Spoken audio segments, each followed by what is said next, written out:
of the day. It's been a dramatic 6-month period since we did our last Mood of the Nation, and therefore lots of attention and interest in what the poll will say this time. From Operation Sindoor to vote chori allegations to the tariff war with the United States, there's plenty to talk about, and we'll also tell you what would happen if elections were held today and the performance rating of the NDA and the opposition, and what could happen in the election-bound state. So the definitive Mood of the Nation tracker that's been going on India Today for the last 23 years is back. And we have plenty, as always, to talk about. Just to give you a sense of what the headlines are on the Mood of the Nation. What is the state of play if Lok Sabha elections were held today? Is Prime Minister Modi and the NDA still holding firm, or is the opposition India alliance inching forward? Also, what will happen in the election-bound states from Bihar to Tamil Nadu to Bengal? How is the Prime Minister's performance rating being seen by people in the backdrop of Operation Sindoor? Is Rahul Gandhi and the opposition catching on with their allegations of election theft? Those are just some of the headlines that we'll be looking at on the Mood of the Nation survey. But first, as we look at those headlines, let me tell you, over the next couple of hours, this 3-hour broadcast will have special guests joining us, and we will dissect every aspect of this See Voter Mood of the Nation poll. Joining us is Raj Chengappa, editorial director of India Today. He's the one who's bringing out the magazine that will be out there, and you'll see the cover in a moment. Also joining us, Yashwant Deshmukh of See Voter. He's the messenger, so if you want to shoot anyone and things have gone wrong, Yashwant is always ready. He's putting his numbers on the line. Maria Shakil, my colleague and senior editor, joins me. Welcome, Maria, to the Mood of the Nation for the first time. Gaurav Sawant, senior editor, and again someone who tracks all the developments, especially in the last few months with Operation Sindoor, is with us. Preeti Chaudhary, also with us. Welcome. Also joining us, Amitabh Tiwari. He's someone who's been polling and giving weekly updates on his website.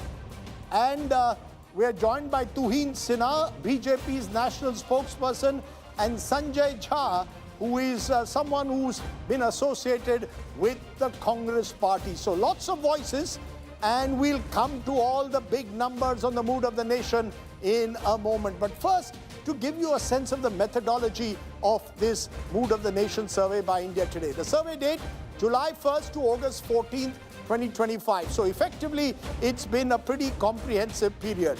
Respondents, 54,788. All Lok Sabha segments across all states have been covered. 1,52,000 additional interviews from See Voters' regular tracker data analyzed. 2,06,826 respondents, therefore, have been considered in all for this MOTN poll. So without further ado, let's cut the chase and bring you all the big numbers today. First, of course, that big number. What would happen if Lok Sabha elections were held here in August of 2025? The projected vote share first. If Lok Sabha polls were held today, NDA, as it stands today, 47% is what the MOTN poll predicts. India Alliance, 41%, others 12%. Significantly, no change at all from February 2025 when we did our last tracker. It's almost as if the numbers are frozen in time despite the turbulence around us.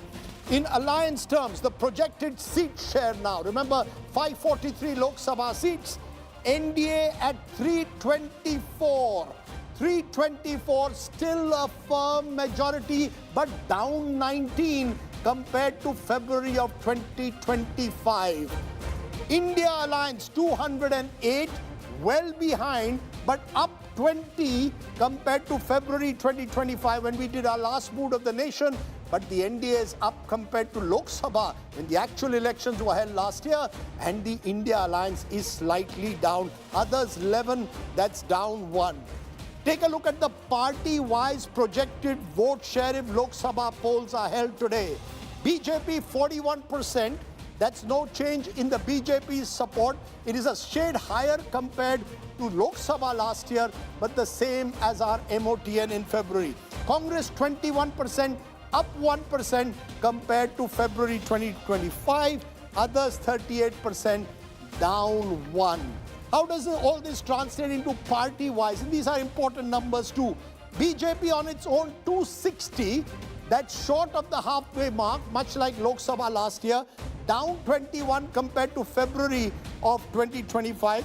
Congress 97, that's up 19 compared to February 2025, but still not crossing the 100 mark. So the significant gap remains between party number 1 and 2. Others 186, that's +2. So the big number, if elections are held today, the NDA would still get a comfortable majority. When I look at those numbers, Raj Chengappa, it almost seems as if very little has changed. I mean, your cover story could virtually be the same as it was 6-7 months ago. Hardly, Rajdeep. Let's not forget, as you mentioned earlier, it's been one of the most tumultuous 3-4 months that's been there. You've had Donald Trump come as president for the second time, and he's wrecker-in-chief. He's destroyed the global order as we know it. And of course, unfortunately, India's been at the receiving end. When we thought we were good friends with Trump, we have a tariff war that is ongoing with him. We've had a major war with India, with Pakistan, the 6th India-Pakistan war under Mr. Modi's watch. And what the results are showing here is that despite all this tumult, the belief is that the BJP, the NDA, and Prime Minister Modi definitely is the one that can take us through this crisis at the moment. There is not much confidence being given to the opposition, despite the fact that they have plenty to chew with and attack the government. They haven't made the kind of inroads they should.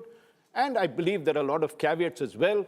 While it does look good for the NDA in some senses, the BJP is still not, if you recall last time, they had a full majority in our polls in February, though in the Lok Sabha they had 240 seats. They've increased to 260 if you look at the Lok Sabha, but down, as you said, 20 seats. And therefore, there's a message in that despite the fact that you had a war, where normally you would see a bump for the ruling party, as we saw in Balakot, as well as after Uri, that hasn't happened. But there is a larger message that they still believe that Prime Minister Modi and the BJP is the best bet at the moment to take the country through and navigate these turbulent times. Okay, let's turn to the messenger, Yashwant Deshmukh. Because effectively, when I look at these numbers, it seems really that we are frozen in time. Even in vote share, more or less identical compared to 6 months, even though there's a seat drop, and you may want to explain why that's happening. But you get a sense that for all the turbulence around us, tariffs, Operation Sindoor, not much has changed in terms of voter preferences. Am I right or wrong? You are right to a large extent. And no, I'm not saying that you are wrong, but I just like to do some more patch up into there, what is missing out there.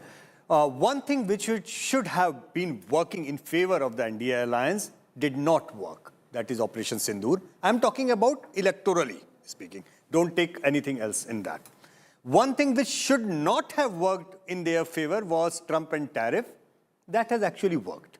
So it's a kind of a weird situation.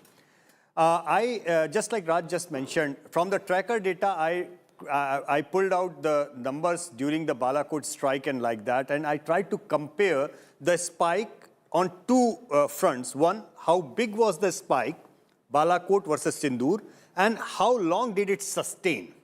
So the spike during the Balakot was almost about 15% in ratings and everything, and it sustained for almost about 4.5 months, you know.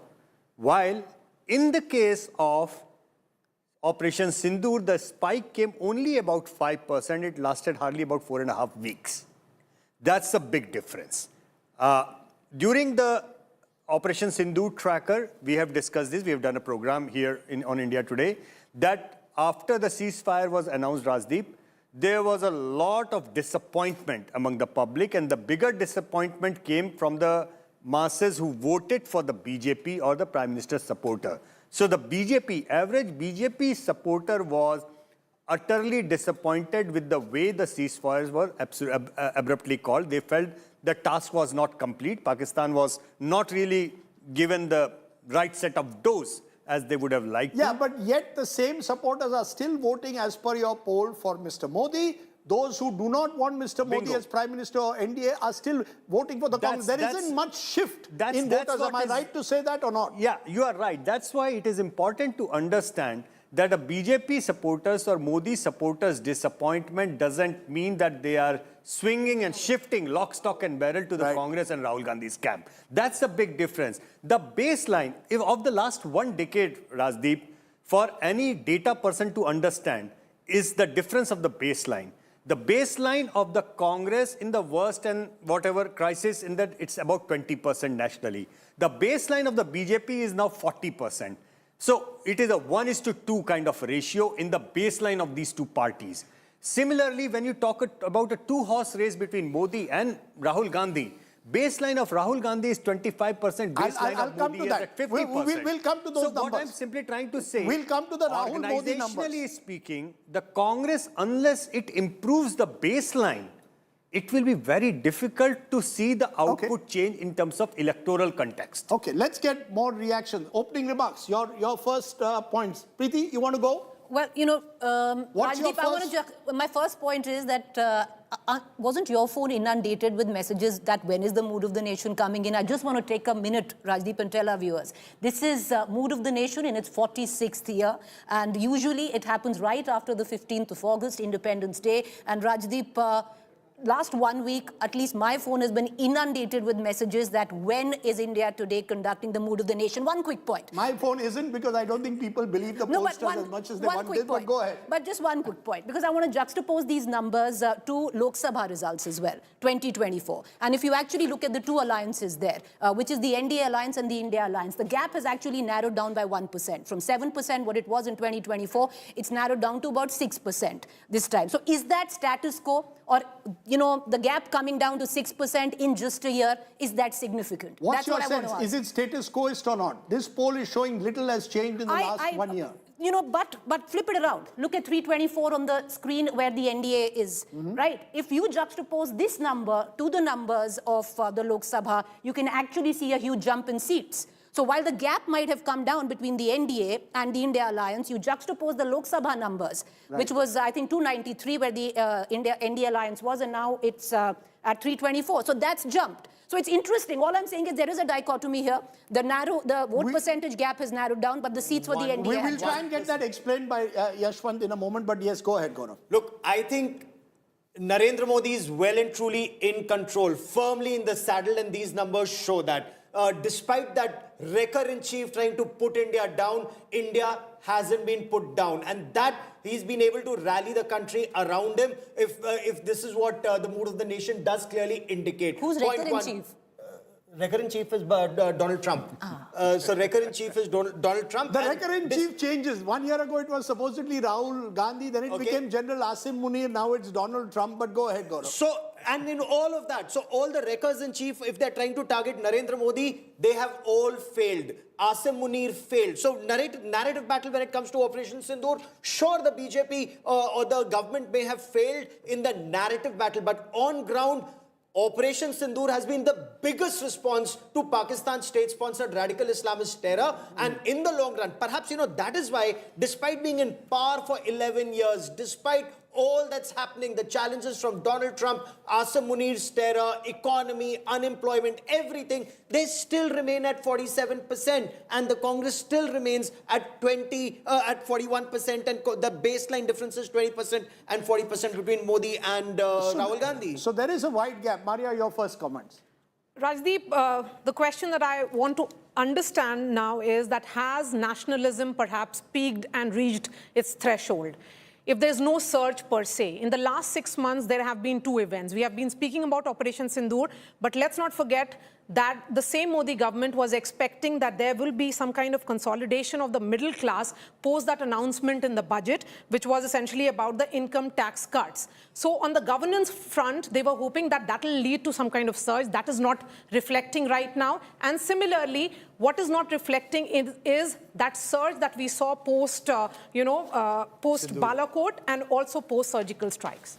You know, Yashwant, very quickly before I go to the other guests, just explain for us. The fact is, in your polls, the BJP is down 21 seats. But in terms of vote share, it's almost identical to 6 months ago. The Congress is up only 1% in terms of vote share.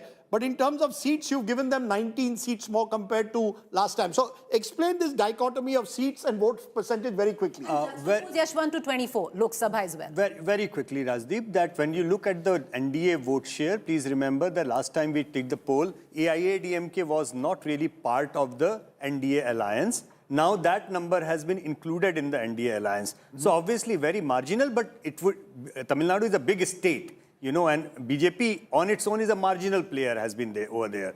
AIADMK coming into is increasing the vote share. So that is why you are not looking much change in the NDA vote share, which actually without AIADMK has slightly dropped. So why are the BJP seats going down? Because without the AIADMK, the national vote share is actually going down slightly. No, but the BJP's own vote share is almost identical. That's fine. That's so fine. Why are their seats going down? Their seats are going down in particularly the states where they got a huge jump right after the assembly election, particularly in the case of Maharashtra. That's the biggest difference. Between Lok Sabha and the January MOTN, Maharashtra sweep contributed to the big jump of NDA numbers in the MOTN that was carried out in January, February. And between January, February and now, it is the same thing which has leveraged out. So Maharashtra numbers are down.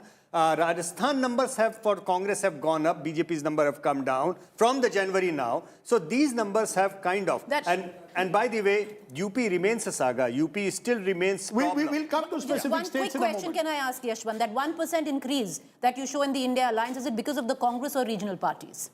It's largely because of the Congress. And what about the Rashtravad sentiment? The Rashtravad sentiment, that was a wonderful point to actually analyze. That is, Maria, because I believe that Rashtravad sentiment is not something which will keep on going up and up and up. The problem with the Rashtravad sentiment is that at some point of time it goes down as well. But the way we have been tracking MOTN and the numbers, I feel the Indian politics and electoral scenario is now in a situation where a threshold or minimum level of Rashtravad sentiment is there, and that is going to remain there no matter who is coming to power. I think that's an important point. Just a minute. The threshold levels of the two major parties, I think, have been more or less sustained over MOTN now over an extended period of time. I think that's an important point to note. The Congress has never crossed, for example, in an MOTN in the last several years, 25%. And the BJP has never dipped below 35%. The one blip was during COVID 2.0, but beyond that, we haven't seen that major blip. Mr. Modi, in that sense, as the cover story suggests, is holding firm. Amitabh Tiwari, your first reactions. Clearly, we have to analyze this in two aspects. One is when you compare this to the Lok Sabha elections, the NDA seems to have recovered, and that's largely because of the recoup of losses in Haryana and Maharashtra. However, when you compare this to your last MOTN, which was in February, the losses significantly would pertain, I would guess, to the loss of support amongst the middle class because of the ceasefire issue and the Trump tariffs. It seems that the core vote bloc of the BJP, which would otherwise, like in a Balakot scenario or earlier also during the Uri surgical strike, etc., which should have propelled BJP's seat share and perhaps even the vote share of the NDA in a post-Operation Sindoor scenario, which has been a grand success. Despite that, there seems to be a decline of some loss of seats. However, having said that, it clearly also shows that in these tumultuous times, still the country is backing the Prime Minister and the NDA to take the country through. Yashwantji was talking about the baseline numbers. If the BJP vote share is 41%, it means that the Modi factor vote is still 10% to 14%. So this 10% to 14% of the voters are non-hardcore ideological backers of the NDA or the BJP because of Modi. And despite the Operation Sindoor or the, let's say, the Trump tariffs and the ceasefire, they still do not seem to have the confidence in Rahul Gandhi to lead the country out of this time. So unless this 10% to 14% supporters of the NDA, largely because of Prime Minister Modi, shift from BJP or NDA to the India bloc, it is very, very difficult have a change of guard at the center. And that brings us to the I'll come communication. to the states in a moment, Amitabh. We have a separate segment on the states. I'll come to that. But Sanjay Jha, that's a useful point to pick up on. You see, at the end of the day, you're also only as good or bad as your opponents are. What the polls are clearly showing is that the opposition, primarily the Congress, while making incremental gains, is still substantially behind the BJP. And therefore, even despite the possibility of anti-incumbency, people still don't have enough confidence in the opposition to actually switch their votes. Unless you get votes to switch, you're not going to get a government to change. Rajdeep, good evening to you and to my fellow panelists. I want to make just 2 points really. Number one, please remember that a lot of these polls, and maybe Yashwant can correct me if I'm wrong, a lot of these polls have an inherent bias because of the timing. Now, Mr. Modi is just 1 year plus in this government.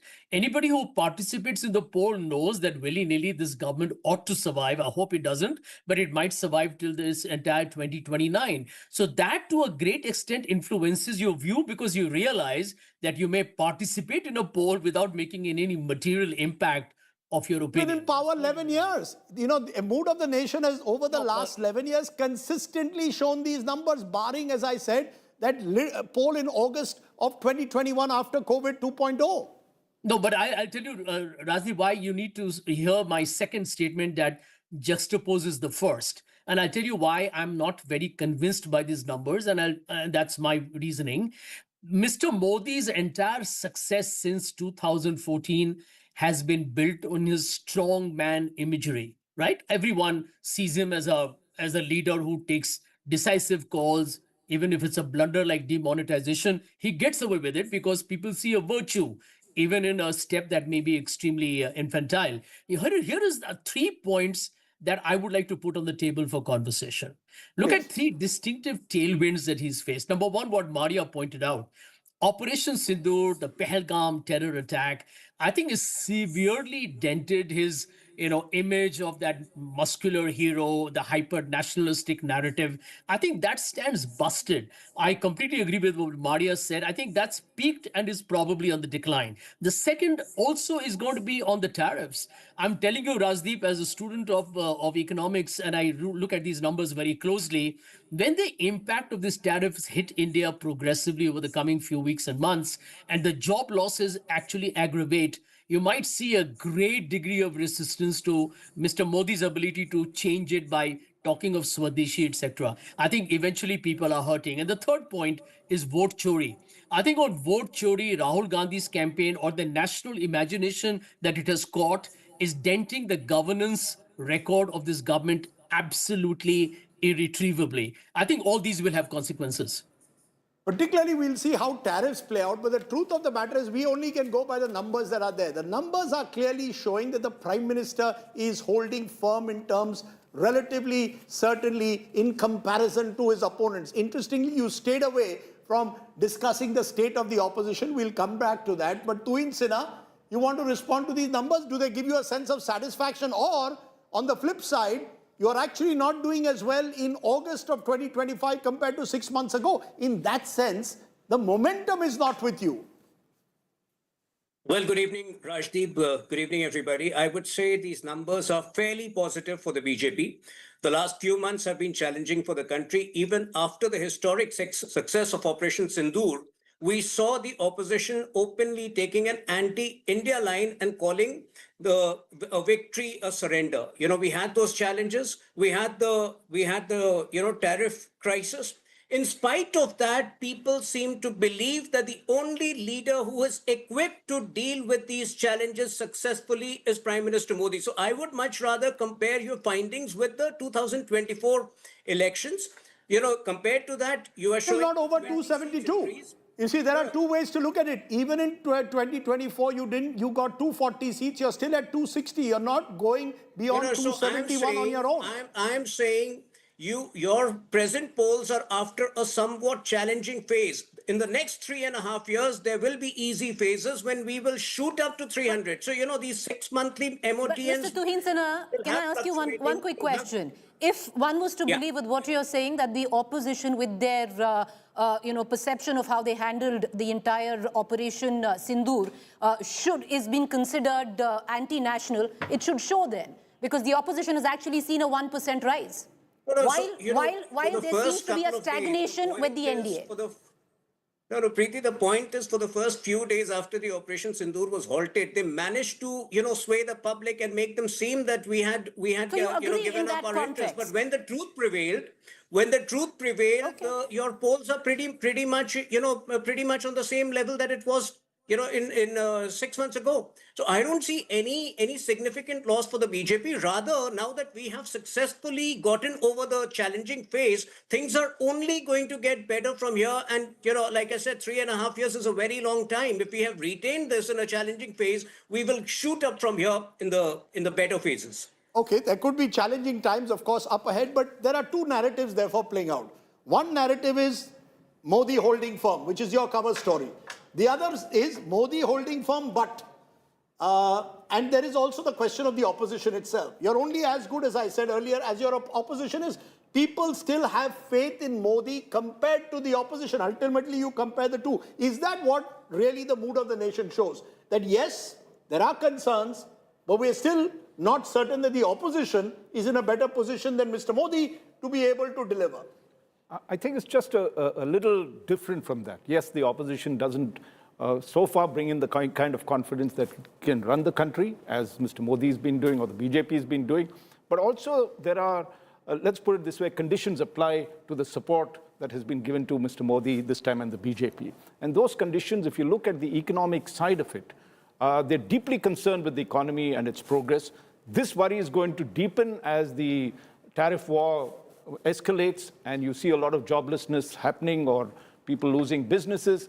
And therefore, while they say, look, we still believe you're the best guy to handle this situation, the best leader to handle the situation, remember, these are the things. And therefore, if you see, there's no great bump that happens during Sindoor because people are. So has he plateaued? You see, the flip side is, has Mr. Modi plateaued? Has the momentum that you had of the muscular strongman, of this nationalist strongman, you've got what you can. You're not getting any more out of that. You're going to need something extra. Is there a sense, Maria, you made a very good point about this whole nationalist drive.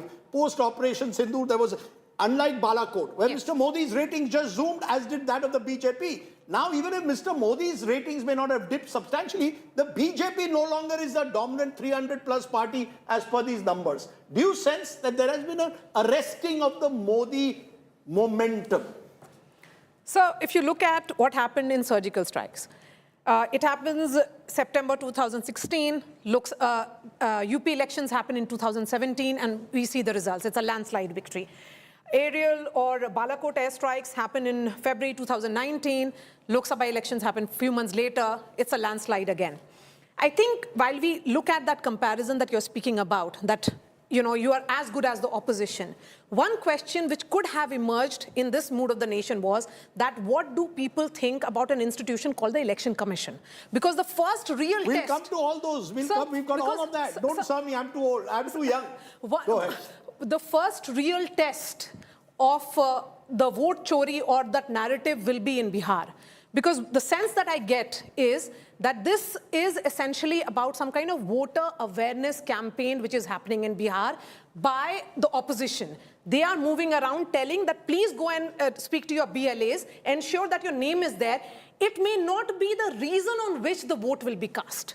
So I'm making that distinction that this will be the real test. Bihar elections will decide whether, if the opposition can, that issue will lead to the vote. Let's look at the Bihar numbers. Just a minute, Gaurav, I'll just get you and then you can respond to that. Let's look at the Bihar numbers. No, let's, in this segment, break down nationalism. Yes, Gaurav is upset that I've suggested that nationalism has peaked as a vote-catching narrative. On the contrary, we have to see what happens after this Trump tariff impact takes effect. Yes, there will be job losses, but will there be mitigating factors? Because post-COVID, while Modi's numbers went down or BJP's numbers went down, in mood of the nation, ultimately they were able to swing back. Ultimately, they were able to come back on top once again with the steps that they took. Now it remains to be seen whether they're able to take those reforms that they're talking about. Let me challenge you on that. Sure. In 2021, in our Mood of the Nation, that was the first time Mr. Modi's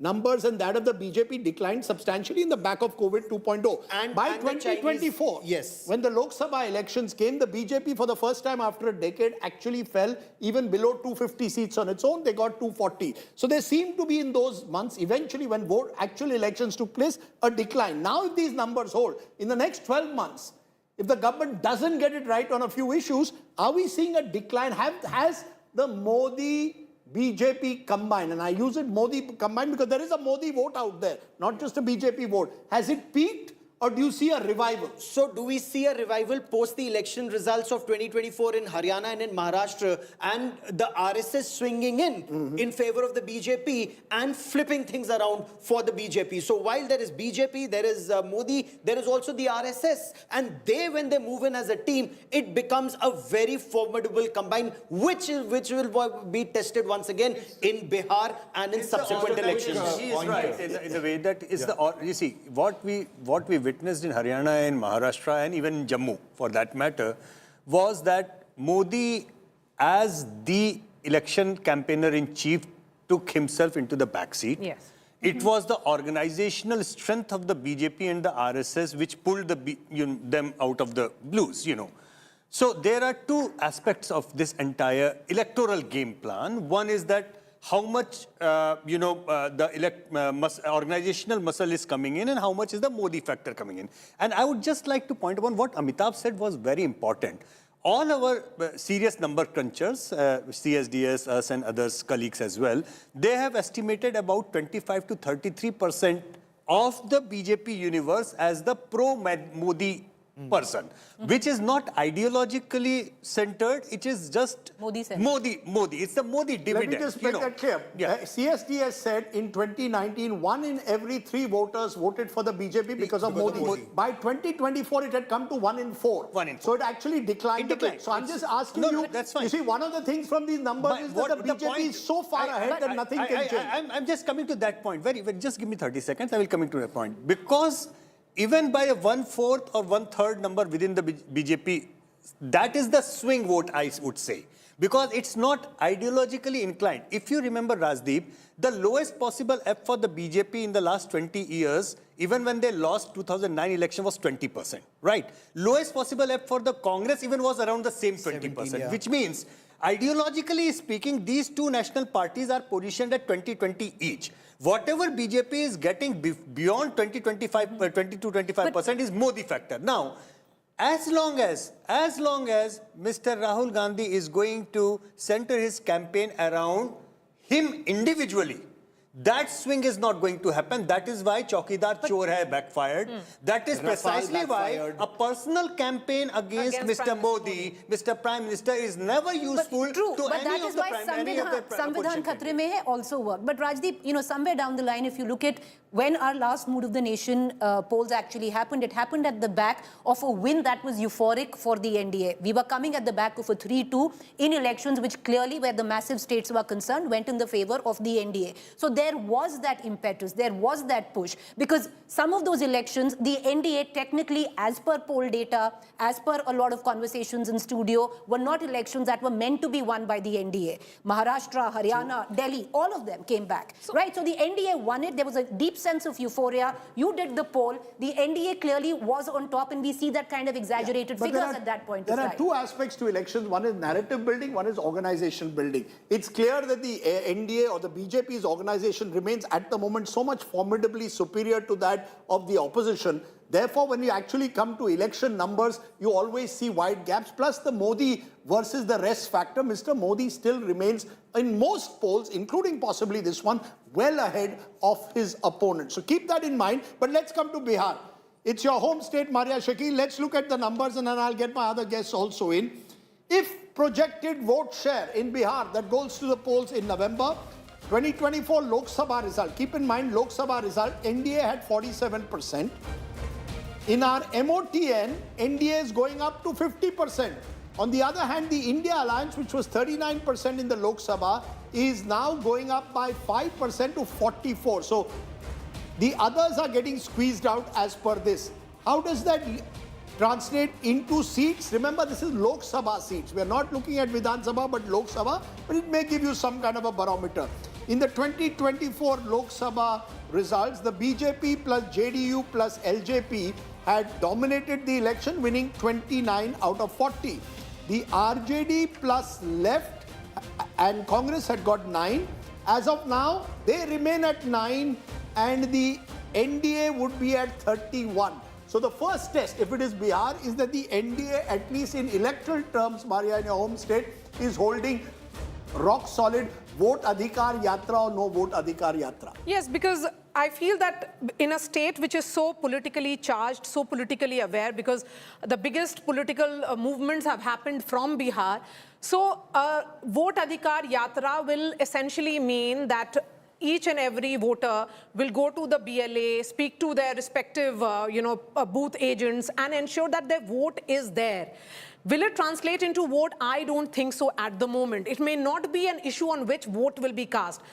As far as Tejasvi and the Mahagathbandhan is concerned, till 2 months ago, when they were raising issues of administrative failure, when they were talking about that there is almost like a jungle raj, massive law and order failure on part of Nitish Kumar, that was generating curiosity and that could have been an issue on which voters would be interested, because if it is that fear of law and order collapse, this will not be an issue on which voters will say, कि मैं इसको ले आता हूँ. Exactly. Just to add to what she said, just an important number, because 5 years back when we were running the trackers here on this channel, you remember in the last 6 weeks, we were consistently telling that main issue is unemployment. Yes. And when actually Tejasvi started picking on, hammering on unemployment, his numbers went up. Yeah. His numbers went up.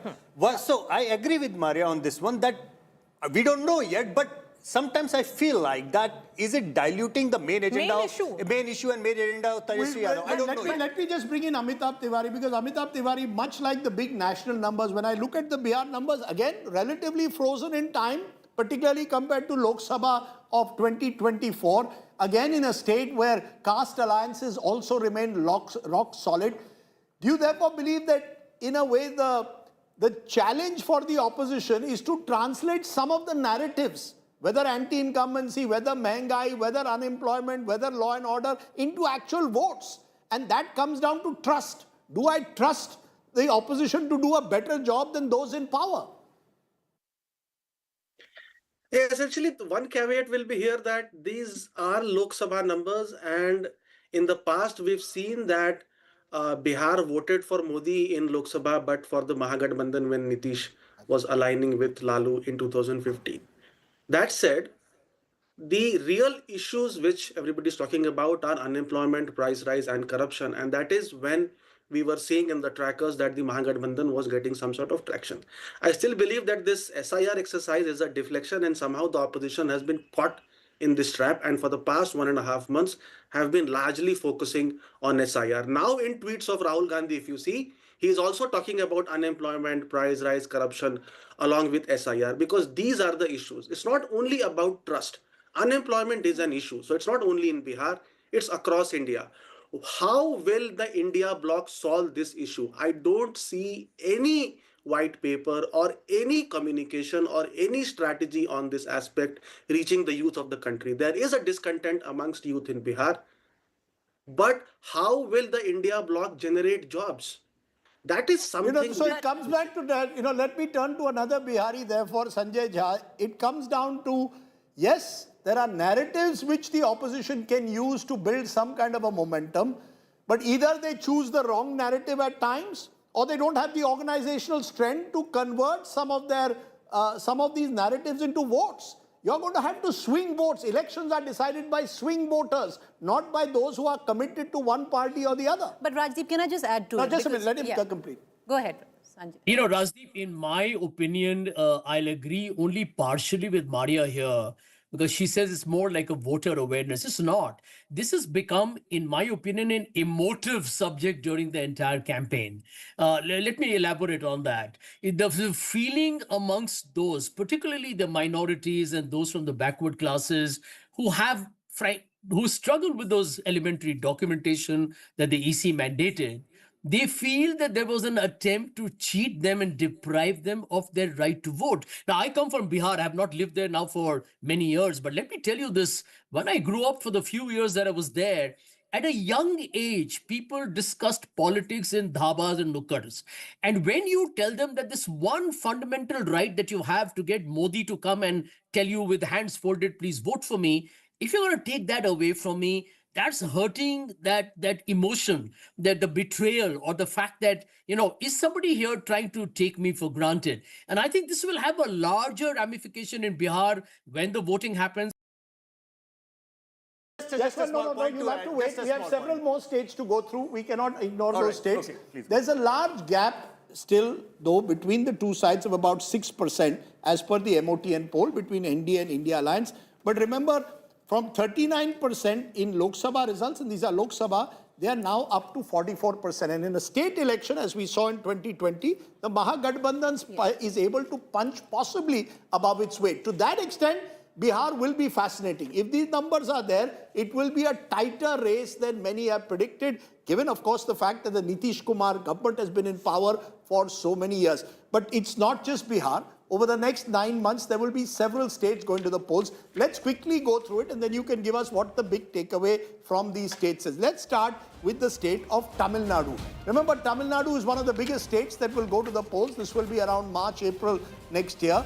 As per this, when you look at the numbers from Tamil Nadu, it is clear that there is a huge advantage here at the moment for the India Alliance. Tamil Nadu still shows a substantial 11% edge even today to the India Alliance. And presumably, Yashwant, you're including AIADMK in the NDA at the moment. But Vijay, who many believe is the X factor, comes within others. That's 15%. Many believe Vijay is the one who's possibly dividing the anti-DMK vote. Am I correct, Yashwant? He is more of a kind of a parking for the anti-incumbent vote. So invariably, he may not like to hear it this way, but he is ending up helping the DMK sweeping the state. Okay, so that's the best news as of now that's coming for the India Alliance. Could have been that X factor in Bihar. Prashant Kishore could have been that X factor in Bihar. Jan Swaraj. What Vijay is doing, possibly untested political force. We don't know what the ramifications of that is, but what Vijay is doing in Tamil Nadu,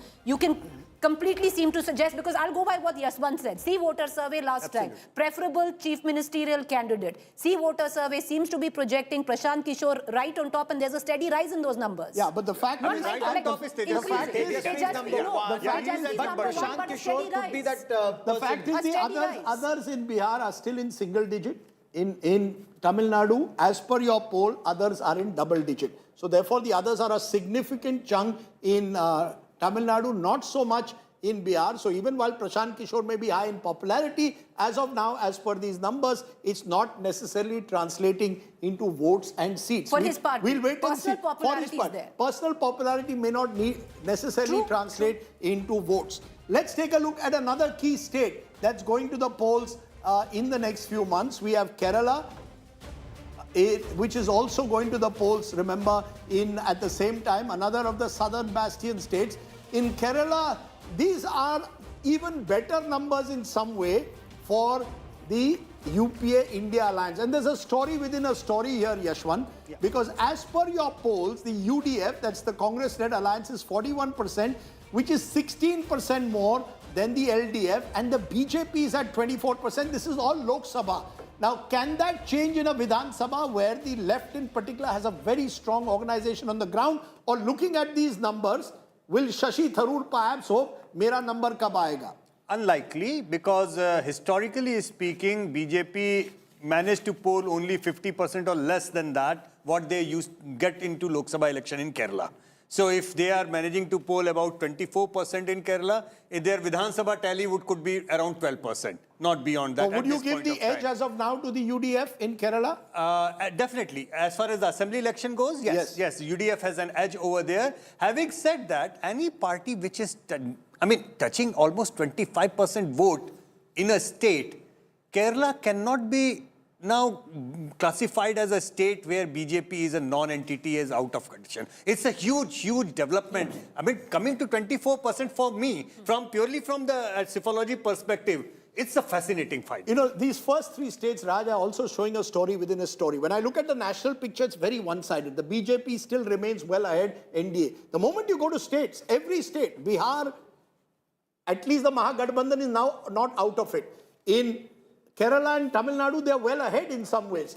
Does that show at state levels, the BJP Modi factor no longer dominates in the way that it used to even perhaps a decade ago? I know Tamil Nadu, Kerala, not the best examples, but by and large, India Alliance does better in states than it's doing at the center. I would just have a word of caution on this, and I've always discussed this with Yashwant, is to project these onto state results would not be the right thing to do.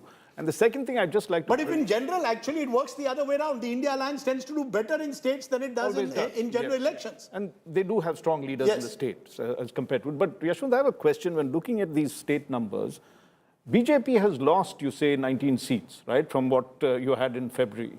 And the Congress has gained 18 seats. But when you look at these state numbers, where are these seats that the BJP is losing? And where are the seats that the Congress is gaining? The major two states where Congress and the BJP numbers have swung is Maharashtra and Rajasthan in this round of... This is compared to February. Compared to February. So whatever the losses of the BJP and the gains of Congress are coming are from the two states largely, Maharashtra and Rajasthan. Okay. And let's start if I may, these are very difficult states for the BJP, and especially Kerala and Tamil Nadu. And what these numbers show is BJP trying to creep up, and especially in states like Kerala, if they're coming to 24%, which means they're trying to make inroads and focusing again on two aspects. One is security, the other is economy. And Gaurav, there are always two electoral thresholds, let me remind you, 25% and 33% in first past the post system. Yes. Once you reach 25%, it starts reflecting in number of seats. And once you reach 33%, you become a really serious contender for the race to power. Okay, there are two more states that will go to the polls early next year. One of them, West Bengal. Take a look at the West Bengal numbers now. This is what, remember, again, is Lok Sabha. So all comparisons are in Lok Sabha. Look at the numbers. Trinamool Congress is 31. Remember, they got 29 in the Lok Sabha. They're at 31. So they are remaining the dominant force. They're the Congress nil. We don't know whether there'll be a TMC Congress alliance. The BJP gaining in vote share, but not in seats. So Bengal remains that kind of bastion. As I said, if you're looking at these state elections, remember, over the next 9 months, Kerala, Tamil Nadu, West Bengal, these are three states where you already have non-BJP governments in place. As of now, they seem to be holding their own. Bihar, edge to the NDA. There is one more state Assam, which goes to the polls in the next few months, and that is Assam. Let's take a look at Assam, because many believe that this is one of the more fascinating states in the country. Rajdeep, Very polarized campaign at the moment. NDA, as per the MOTN, is at 49%. That's an 8% edge over India Alliance. Remember, this is in Lok Sabha terms. How does this translate into seats? NDA has been in power in Assam, remember, for the last decade. In terms of seats, this is what it would look like as per MOTN: 11 to the NDA, 3 to the India Alliance. Yes, Preeti. You know, I want to just take a moment to reflect on the West Bengal numbers, because what you said, that this is one state that the BJP possibly hasn't been able to understand. You know, I feel currently that which is surprising, because BJP is superb in getting its political messaging right. But I do feel in the state of West Bengal, there is no clear political line and messaging that the BJP has taken now, post-2024. Why I say that is, at one end, you have a Samik Bhattacharya, who you make as your party president, who's seemingly a moderate voice, who's openly spoken where Muslims in West Bengal is concerned. But your leader of opposition continues to be Suvendu Adhikari, and the twain shall never meet. Therefore, there seems to be a fair amount of confusion in the people where, you know, the voters are concerned. And on the other hand, anti-incumbency is very high, but Mamata Banerjee always does a superb job of masking that with this ingrained regional, that she, makes that as a rallying point. So let me just bring in Tuin Sinha on that. Tuin Sinha, we've looked at states. These are all important states going to power. BJP doing very well still at the center, well ahead of the opposition. When you go state by state, barring Assam, where you're still holding your own, in the other states, you're not being able to make the dents, whether it's a West Bengal, a Tamil Nadu, a Kerala, all of which also go to the polls. Is there a sense that the one difficulty for the BJP is to break regional bastions, whether it's a DMK-led bastion in Tamil Nadu, the left Congress duopoly in Kerala, or Mamata Banerjee in a Bengal? Is that still a challenge for you? If you ask me, in Bengal, the anti-incumbency factor is at its highest. So while, we might still, be putting our act together with the new party president, in the months to come, you will see a significant dip for the TMC because, frankly, one thing you'll admit you haven't been able to crack. Where you talk about national pride, nationalism hasn't been able to cut through where sub-regionalism in West Bengal is concerned. You tried it. The entire last election was exactly that. Well, you failed. You're trying it this time to get a moderate voice in, but your language is all over the place. We, like you mentioned, we also have a non-moderate voice in Subhendu, So, Subhendu Adhikari. So, it's a bit like Advani and Vajpayee ji in the 90s at the national level. But anyway, there's always a first time. And we do believe that while Mamata Banerjee succeeds with a lot of booth loot, with a lot of, violence towards the end, this time we are going to, be really close. But if you just allow me to speak about Bihar, because I didn't get a chance then,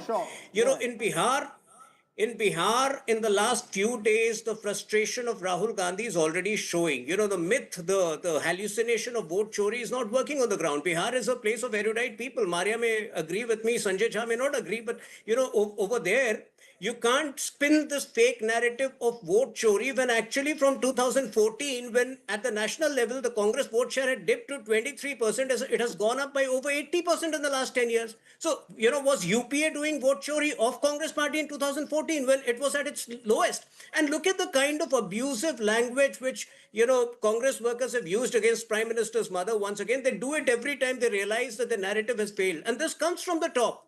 Rahul Gandhi yesterday, the kind of abusive language, and if you look at it in the last 10 years, he resorts to this every time he realizes that the core issues are not working, which is precisely the case this time. I just have 2 minutes. I don't know whether Sanjay Jha would like to be called a non-erudite Bihari. I think that's the last way he wants to look at himself. But I have 30 seconds to each of you. The big picture at the end of this first hour of Mood of the Nation, is there this dichotomy that when it comes to the center, faith in Modi and the BJP, when it comes to the states, people are exploring Amitabh Tiwari, state leaders as well. Regional parties actually are bigger challengers to the BJP, especially at the state level, than even the Congress party.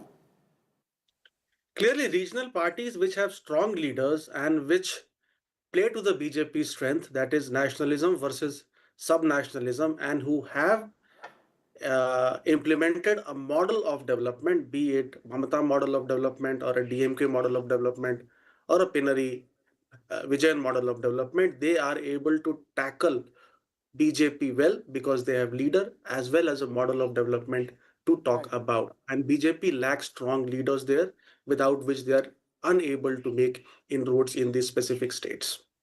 Sanjay Jha, your final takeaway from this first hour of Mood of the Nation. Yeah, Rajdeep, I have 2 points. Number one, you have entered into a political reality. It's not a narrative of a post-Modi universe in Indian politics.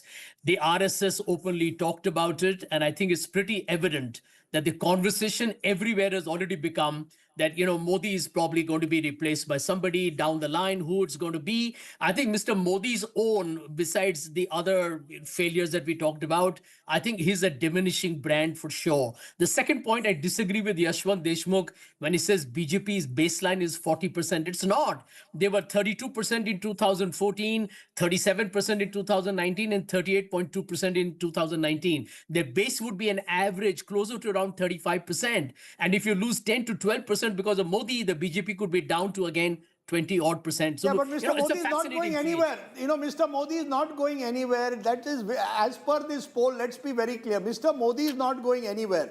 And that, when I see the smile on my friend Gaurav Sawant's face, you want to respond to what was said. He says, Sanjay Jha says, Modi is a diminishing figure. Without Modi, the BJP will be back to a 25% baseline. So this 41% in the India Today cover, I have faith in India Today. It's completing 50 years this year.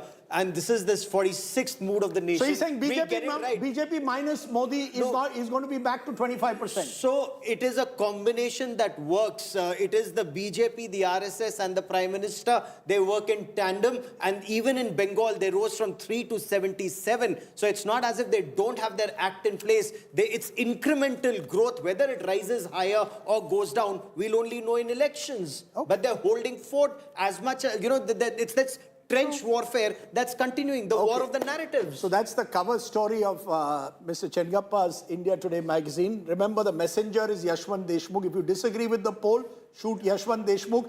If you agree with it, give all the praise to Raj Chengappa. We have been shot 46 times so far in 23 years. Still alive and thriving. You're shot 46 times. I keep reminding myself of the MOTN in February of 2024. Yashwant perhaps remembers that. We predicted the BJP would get over 300. They got 240, but that happens. A poll is often a better benchmark than us just believing in a studio what's happening on the ground.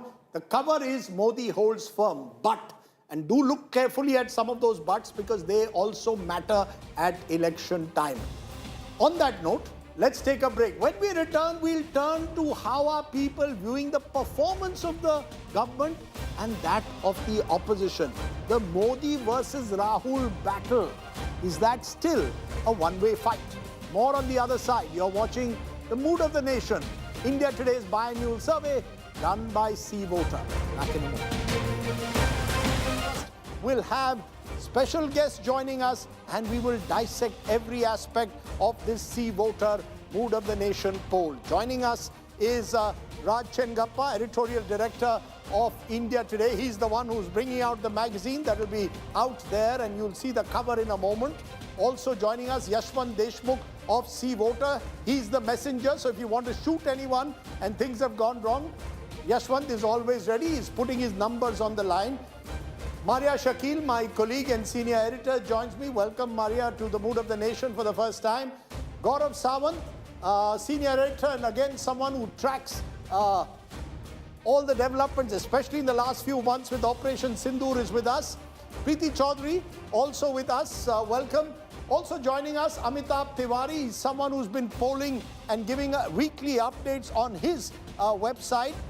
And we are joined by Tuhin Sinha, BJP's national spokesperson, and Sanjay Jha, who is someone who's been associated with the Congress party. So lots of voices, and we'll come to all the big numbers on the Mood of the Nation in a moment. But first, to give you a sense of the methodology of this Mood of the Nation survey by India Today. The survey date, July 1st to August 14th, 2025. So effectively, it's been a pretty comprehensive period. Respondents, 54,788. All Lok Sabha segments across all states have been covered. 1,52,000 additional interviews from C Voters' regular tracker data analyzed. 2,06,826 respondents, therefore, have been considered in all for this MOTN poll. So without further ado, let's cut the chase and bring you all the big numbers today. First, of course, that big number. What would happen if Lok Sabha elections were held here in August of 2025? The projected vote share first. If Lok Sabha polls were held today, NDA, as it stands today, 47% is what the MOTN poll predicts. India Alliance, 41%, others 12%. Significantly, no change at all from February 2025 when we did our last tracker. It's almost as if the numbers are frozen in time despite the turbulence around us. In alliance terms, the projected seat share now, remember 543 Lok Sabha seats, NDA at 324. 324, still a firm majority, but down 19 compared to February of 2025. India Alliance, 208, well behind, but up 20 compared to February 2025 when we did our last Mood of the Nation. but the NDA is up compared to Lok Sabha when the actual elections were held last year, and the India alliance is slightly down. Others 11, that's down 1. Take a look at the party-wise projected vote share if Lok Sabha polls are held today. BJP 41%.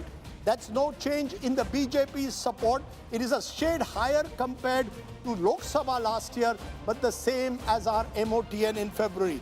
Congress 21%, up 1% compared to February 2025. Others 38%, down 1. How does all this translate into party-wise? And these are important numbers too.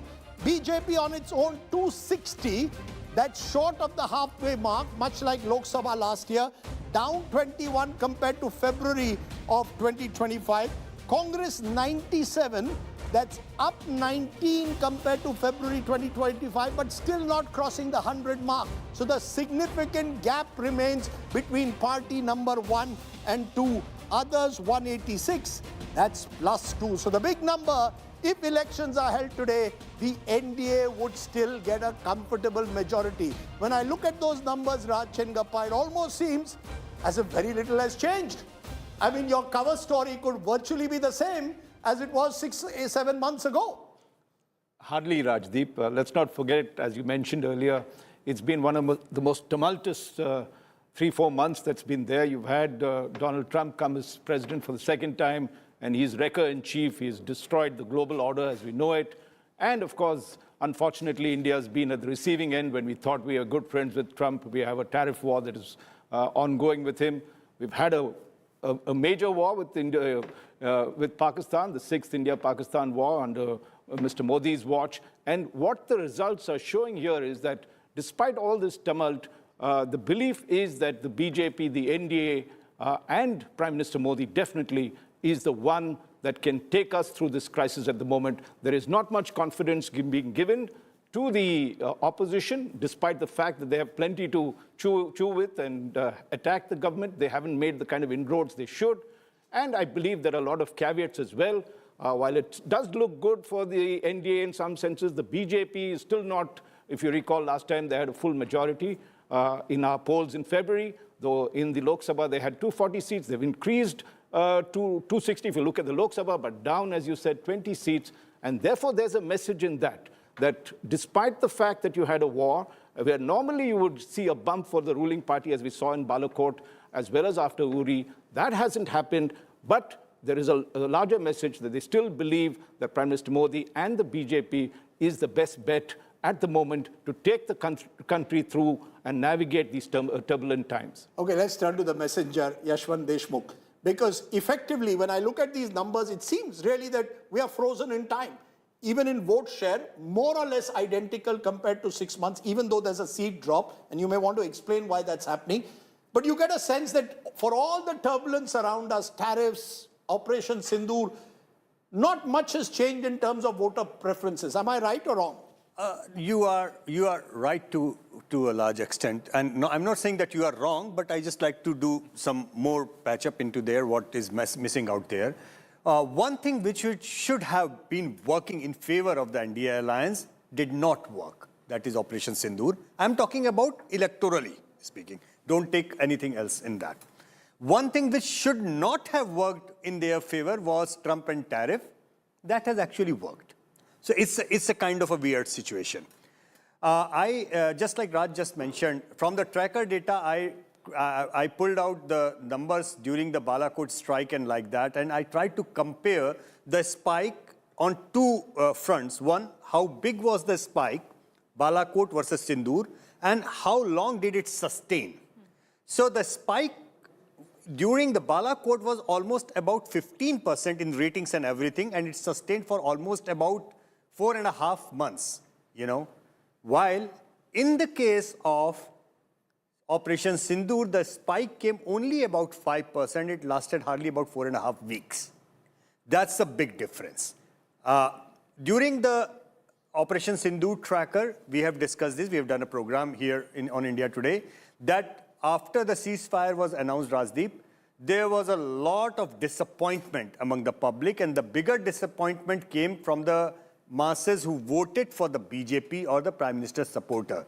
So the BJP, average BJP supporter was utterly disappointed with the way the ceasefires were abruptly called. They felt the task was not complete. Pakistan was not really given the right set of dose as they would have liked. Yeah, but yet the same supporters are still voting as per your poll for Mr. Modi. Those who do not want Mr. Modi Bingo. as Prime Minister or NDA are still voting for the Congress. There isn't much shift in voters. Am I right to say that or not? Yeah, you are right. That's why it is important to understand that When it talks about the Prime Minister's popularity, performance of the Prime Minister, August 2025, the latest figures say it's at 58%. So from a high of 72% in January 2023 to 63% in August 2023 to 61% in February 2024, it's 58% currently.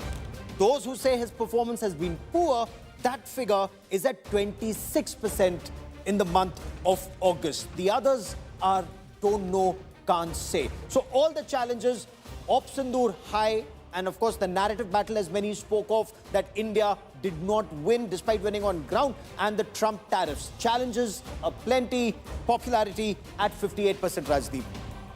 Interesting, and I want to draw a tracker of this, Yashwant Deshmukh, and you can give us a quick first comment on that. In January 2023, the Prime Minister was rated good performance. That's 2023, 72%. That was a peak that he had reached. And today it is 58%. In August 2024, a year ago, it was 59%. What we are seeing, and this is a point we made earlier, has the Prime Minister's popularity plateaued? Yes, he's the BJP's biggest vote catcher still, but has his popularity plateaued? A quick answer. Well, if you look at the graph, it seems like yes. I mean, that's the statistical answer of being plateaued when the graph or is actually come down a bit. Or come down a bit. But electorally speaking, how long do you expect a man to continue trending at 50% plus after remaining 11 years in power? When was the last time you heard anything like that? Entire, not just in India, whichever state in India or surrounding countries or globally speaking. So I think attrition, electorally speaking, attrition of popularity, attrition of vote share is a very normal thing to happen. What is abnormal about this number is actually this degradation is not as sharp as globally or within India. The electoral history keeps on reminding us for other leaders and other states. That's a good point. 11 years in power and still your popularity is reasonably high. 60 would suggest first class, at least that's the way I see it, but 58% also not bad. Mr. Modi's popularity still remains, it appears, much higher than his party. And even if there is creeping anti-incumbency, it's not so much against the individual Narendra Modi, it may be against states and individual leaders. I think what Yashwant said is quite correct, in the sense that it's remarkable that an individual who's in his 12th year in power comes up with numbers that are above 50%. So let's give full credit to it. And there is a reason for that. If you look at the peaks that he had, that 72%, this comes, if I recall, just after COVID. First, he has a devastating fall in terms of, compared to his numbers, a drop in his popularity. And then he bounces right back and comes up with 72% because people think he's handled COVID finally well. There was a lot of criticism in the first phase of COVID, but after that he recovers. So what we are seeing now with Mr. Modi is not just a plateau, but the fact is that we are at crunch time.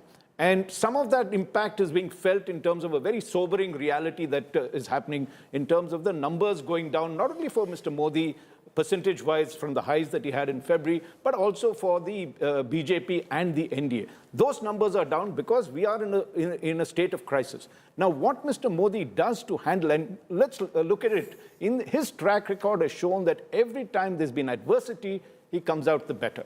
So that's his, and whether he's going to break that track record is to be seen. But I think in the next couple of months, we will see that operating. He lost a bit, I felt, in terms of the narrative in Operation Sindoor, did well to strike back and strike deep into Pakistan, but then allowed that narrative to, or maybe got hijacked by Donald Trump in what he did by claiming that he had stopped the war.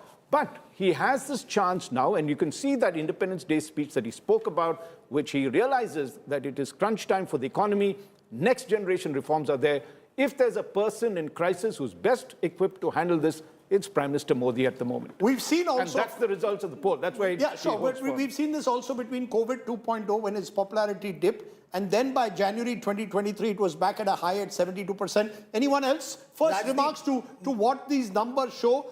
58%, should that be seen as a very good rating or a clear plateauing of Prime Minister Modi's performance as Prime Minister? You know, Morning Consult puts his popularity rating, global popularity rating at 75%. He's seen as the world's most popular leader, much higher than a Donald Trump or other world leaders. He's seen as someone who's really hands-on. So if you look at it, all the international awards that he gets for India, as he says, it just goes on to indicate that he's working non-stop for the nation. You know, Rajdeep, all I'd say is I think 58% after 11 years is commendable. And why I say that is juxtapose it on the performance of his party and his government. He's got better figures there after 11 years. By the virtue of that fact, I think it's commendable. But there is this other train that one can look at. He's been the symbol of nationalism where it's come down to the voters. One of the biggest, I would think, adversity that would have made our Prime Minister look even bigger, larger than life, would have been Operation Sindoor.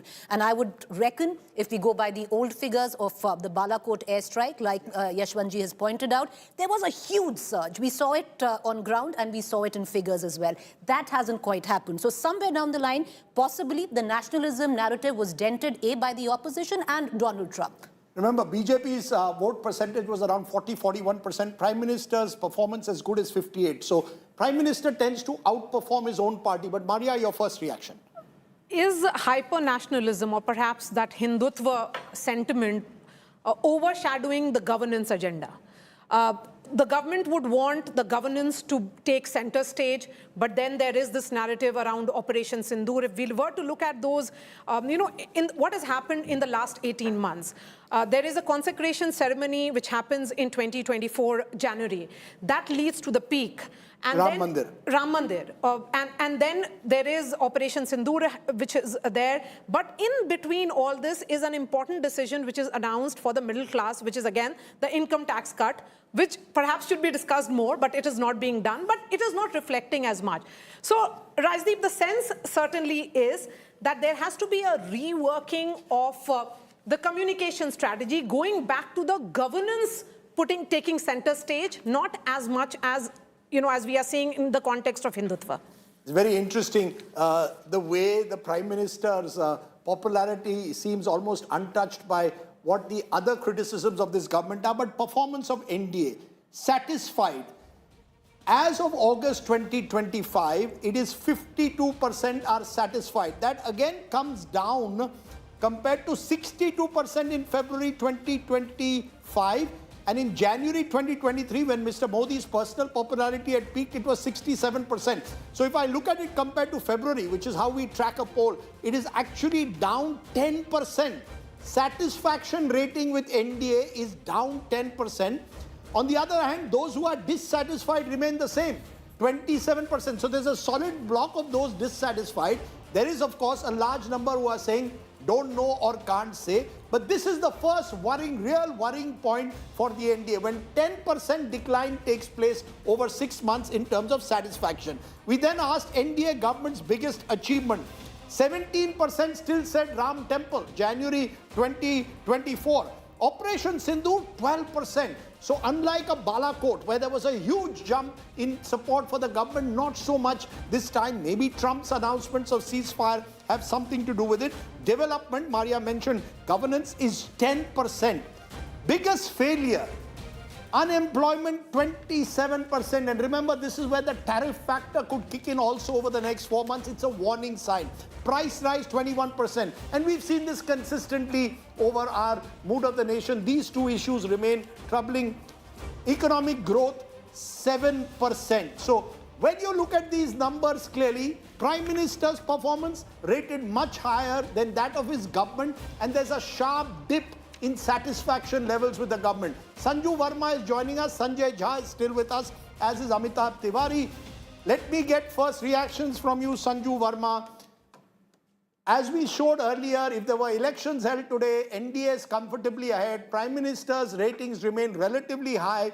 Satisfaction with NDA government is showing a 10% decline. which is one of the sharpest that we have seen in our MOTN polls over the last 3 years. Your first comments, ma'am.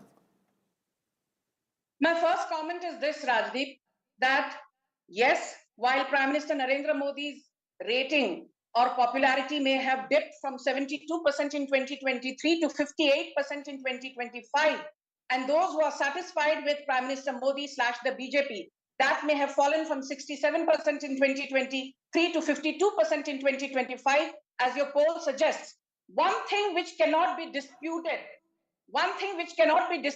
is this, that for a man to have been at the helm of affairs for 10 years in a row, is into his third term, is the only prime minister in the last 62 years to be elected for the third time in a row, and to still have a popularity rating of 58%. I say that is a black swan event. Show me one democratically elected leader who, after having been in power for more than 11 years as Prime Minister, and prior to that serving 3 terms as the Chief Minister of Gujarat, having been in office for more than 20 or 22 odd years, still has a popularity rating of 58%. I challenge you, Rajdeep, to name just 3 such democratically elected leaders. Don't name fascist dictators. I won't take up the challenge. I'll ask Sanjay Jha to take up the challenge. Sanjay Jha, Sanju Verma is challenging you to name any other leader who has, after 11 years in power, still had a relatively decent popularity rating, even though she won't answer why is the satisfaction level with the NDA declining. But go ahead. Yeah, on a lighter vein, Rajdeep, the answer to that is very straightforward. You have Mr. Vladimir Putin. Why you forget him? He's democratically elected and his popularity ratings are through the roof. Anyway, let's get on to the more serious aspect of this wonderful conversation on your program. If the Ram Temple and Operation Sindoor happen to be the 2 benchmarks on which this government gets maximum accolades, that itself, Rajdeep, is an exhibition or a manifestation of the fact that this government has survived over the last 10 years. It's won elections, I concede that point, on hyper-nationalism or ultra-nationalism and hardcore Hindutva. And as the results showed you in Uttar Pradesh, even these are probably now going to give lower political dividends. It happened in Faizabad. We saw what happened. And from the survey that you have showed so far, I think Operation Sindoor has probably hurt his national security image much more than if he was expecting to augment it. My second point is... We have separate numbers on that. But I take your... No, 1 minute, ma'am. Sanju, I'll let you respond in a moment. But let Amitabh Tiwari give us his first reactions also to these numbers. It's a strange anomaly, Amitabh. It appears that the government's numbers in terms of satisfaction level are showing a decline. There is also a decline from the peak popularity of the Prime Minister. But as we saw in the previous hour, this government's electability still remains relatively high. So this government's electability remains fairly high. It's largely because of Prime Minister's popularity rating is still high. 58% still is very high.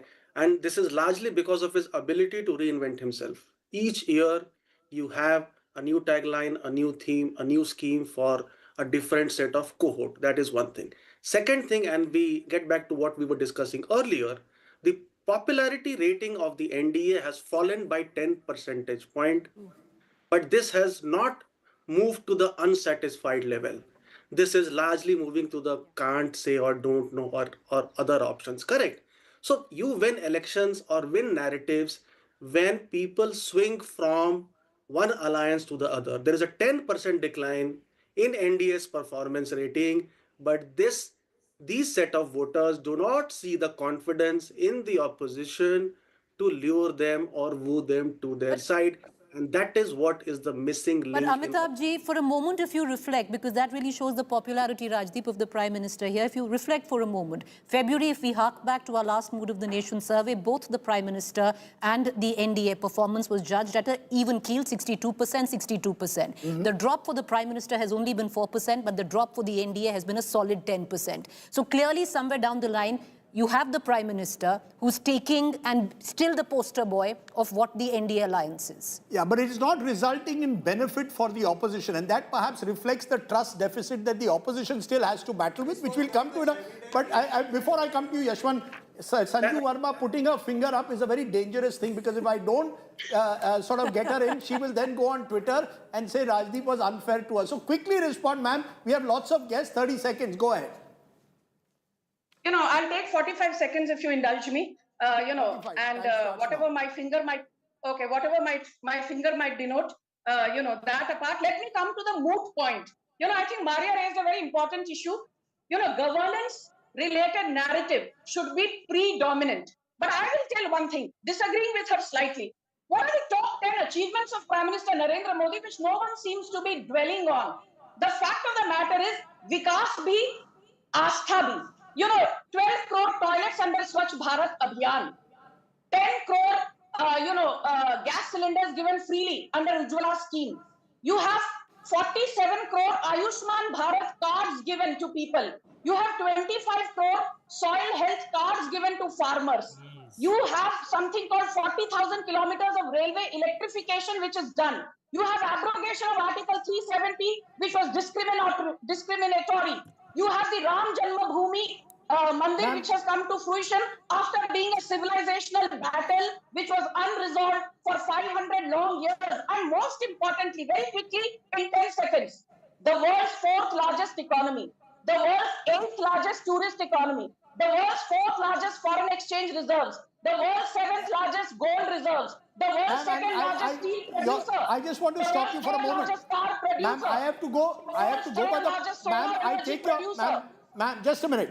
I take your point, but that's not what our poll is showing. And Yashwan, you need to respond to that, because here is Sanju Verma throwing the facts at us, both in terms of welfare benefits, which the Prime Minister and his government have made a big part of their, certainly their political outreach, the Labharti constituency.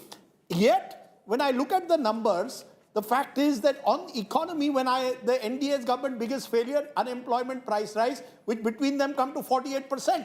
And it's not in your development, only comes at 10%. So Prime Minister and his government associated with Ram Temple and Operation Sindoor, not with any of the issues that Sanju Verma is pointing out. In fact, on economy, the government doesn't get the kind of high rating that Sanju was hoping. I don't think the average person cares whether we are 4th or 5th largest economy when I'm living a life on the margins and my consumable income is not growing.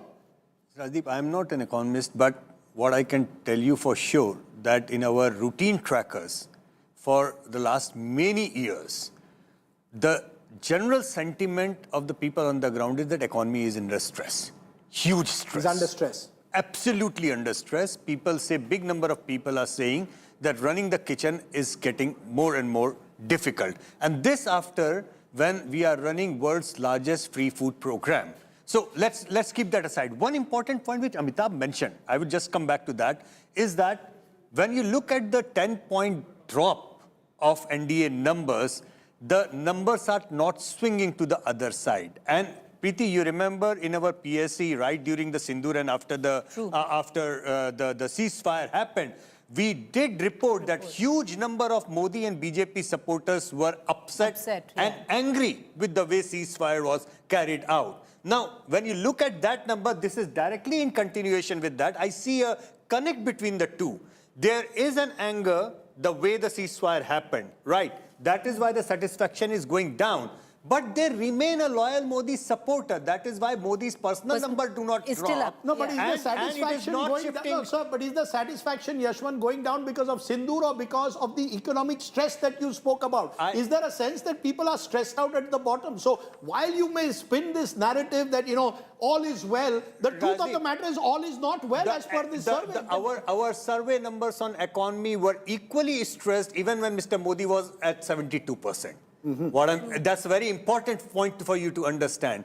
If Operation Sindoor would not have been, in narrative perspective, would not have been knocked down by Donald Trump's tweet and abrupt ceasefire, then I would have been, as a pollster, expecting Balakot kind of spike. In the popularity rating. So you're saying the satisfaction decline is primarily because there isn't that euphoria after Operation Sindoor. It's not about economy. You agree with that, Raj? Or is there a sense that we are in very, very tricky economic times? We are. I mean, I'm looking at the Business Today survey. The Business Today has done a survey, latest one. Economic confidence, business confidence is at its lowest for 11 quarters now. And this is the paradox. Anybody else in any democratic thing, elected government, you would find that issues such as corruption, price rise, jobs, lack of jobs, would have brought a government down. Here you see this, despite the fact that the economy is not functioning as, say, our poll is showing, right? Maybe we are the fastest growing economy, but middling in terms of actual growth, and we need much, much more as a result. And yet, Prime Minister Modi and the BJP keeps coming back to power. There's something that is not clicking. Is that the nationalism card, Maria? Is that the card that with the Hindutva come I just want to nationalism? do, yeah, if you take a look at the failures of this, I think Mr. Modi would have liked his successes to be precisely that unemployment is being met, prices are down, as well as economic growth is there. Instead, we are showing that as his failures, and for someone who's in government right now, to have Ram Temple as his number one, because Mr. Modi was one of the few people that was able to do both nationalism, development, and welfareism in a different package, which got him this far. That's why I'm coming to this point, that I think now there is crunch time happening. And one of the things that is we never look at, we always look at the success of Modi, but we don't look at the failures of the opposition. And there, let us talk about the problems. We'll come to the opposition in a few minutes from now. We'll come to the opposition in a few minutes. I'm just trying to understand whether nationalism sustains Modi. So irrespective of if there are economic challenges, even if there is stress in the economy, people say, "Lekin desh to hai." And that's been Mr. Modi's success. He's managed to control this narrative of nationalism almost totally for a decade and more. It's about political will. That's what Mr. Modi has displayed. taking tough decisions. That I'm taking tough decisions. But Rajdeep, let's not forget that since its inception, the BJP believed in three core principles, three core ideas. Ram Temple achieved, abrogation of Article 370 done, only UCC is left. Now the question is, what will generate that hyper-nationalism? Will this, Operation Sindoor is done. Balakot is done. What will generate that kind of We will take on the United States. What Watch out, United States. What is Not that we will Yes, take on. Go ahead. It's not that we will He's already take on. he's already shown. We are already taking on the United States. We are not buckling under his But pressure. first you've got to get ease of doing business. First you've got to get your economic reforms in place. Absolutely. Those It's reforms too are much of required. it about narrative, Swadeshi It is 2.0. not It's just not about changing narrative. on the ground. Rajdeep, MSMEs are hurting. Rajdeep, if I may, the change that is happening is at a civilizational level, which a lot of us don't even understand. If I lost my job, why do I care about civilizational level? At a civilizational level, how many 800 crore people are being fed free food since COVID times? That's hardly a recipe for building a It is not a recipe India. for building a Where strong are the India. livelihoods? But Where at are the least you're jobs? taking Gaurav? everyone. You seem to suggest that taking on America through rhetoric is enough not to just create... rhetoric. Where is the reality on the ground? The Atmanirbhar Bharat has to start working on the ground. And that is why MSMEs are suffering. That's what the poll is also showing. It is indeed showing that. It is indeed showing that. But are we, like many powerful countries who are reliant on America for their security? I don't want to name those countries, whether in Europe or in other parts of Asia that have American bases there. They have kowtowed. We are not kowtowing to America. We are going to China and Russia to seek new allies. The same China that you wanted TikTok banned a few years ago. Absolutely. And but then again, you are being nimble-footed in dealing with the situation. It becomes nimble-footed now that you reach out to the same Z. You said nothing to do with China, who a few months ago was hand in glove with Pakistan. Look at how you are changing the narrative. No, I'm not changing the narrative. I'm just stating facts on ground. Yes, China is a threat. Yes, China is. But that's also a ground reality that you have to deal with, right? So this is the new narrative now, that we are nimble-footed. We are now going to be hand in glove with China, the same China that you were saying was our main enemy. The global churn, it's a Chakravyuh. We're in the middle of that Chakravyuh and we're dealing with the situation. Whether you're an Abhimanyu or an Arjun, we'll only know later. And to the best of my understanding, the way you're nimble-footedly trying to deal with it, yes, we want great ties with America. It holds us in great stead. At the same time, we don't want inimical ties with China because we need to grow. So you don't think our nationalist rhetoric, our nationalist narrative has taken any kind of a hit in recent times? One, I don't think there is anything called hyper-nationalism. I think these are terminology coined by those who don't want us to grow as a strong economy and military. So to be a world power, the number 1, 2, 3 that we aspire to be, we have to be economically strong, we have to be militarily strong. It cannot be one or the other, it has to be both. Otherwise, remember, Bharat was Sone ki chidiya always. You had invaders attacking you and looting that wealth. Sure, but so beyond the rhetoric, I'm going to our poll. If you are strong our poll is economically clearly and showing we are militarily, economically stressed, and therefore that's one major number coming out. Yes. But So Rajdeep, I don't want to make it a Gaurav versus Rajdeep democratic news. Quick point I just want to Very Very quickly, sir. Because we've got to go to we the were opposition. analyzing this paradox. Yes. And I think you must give credit to Mr. Modi in terms of the work that he does. There is a sincerity that comes through.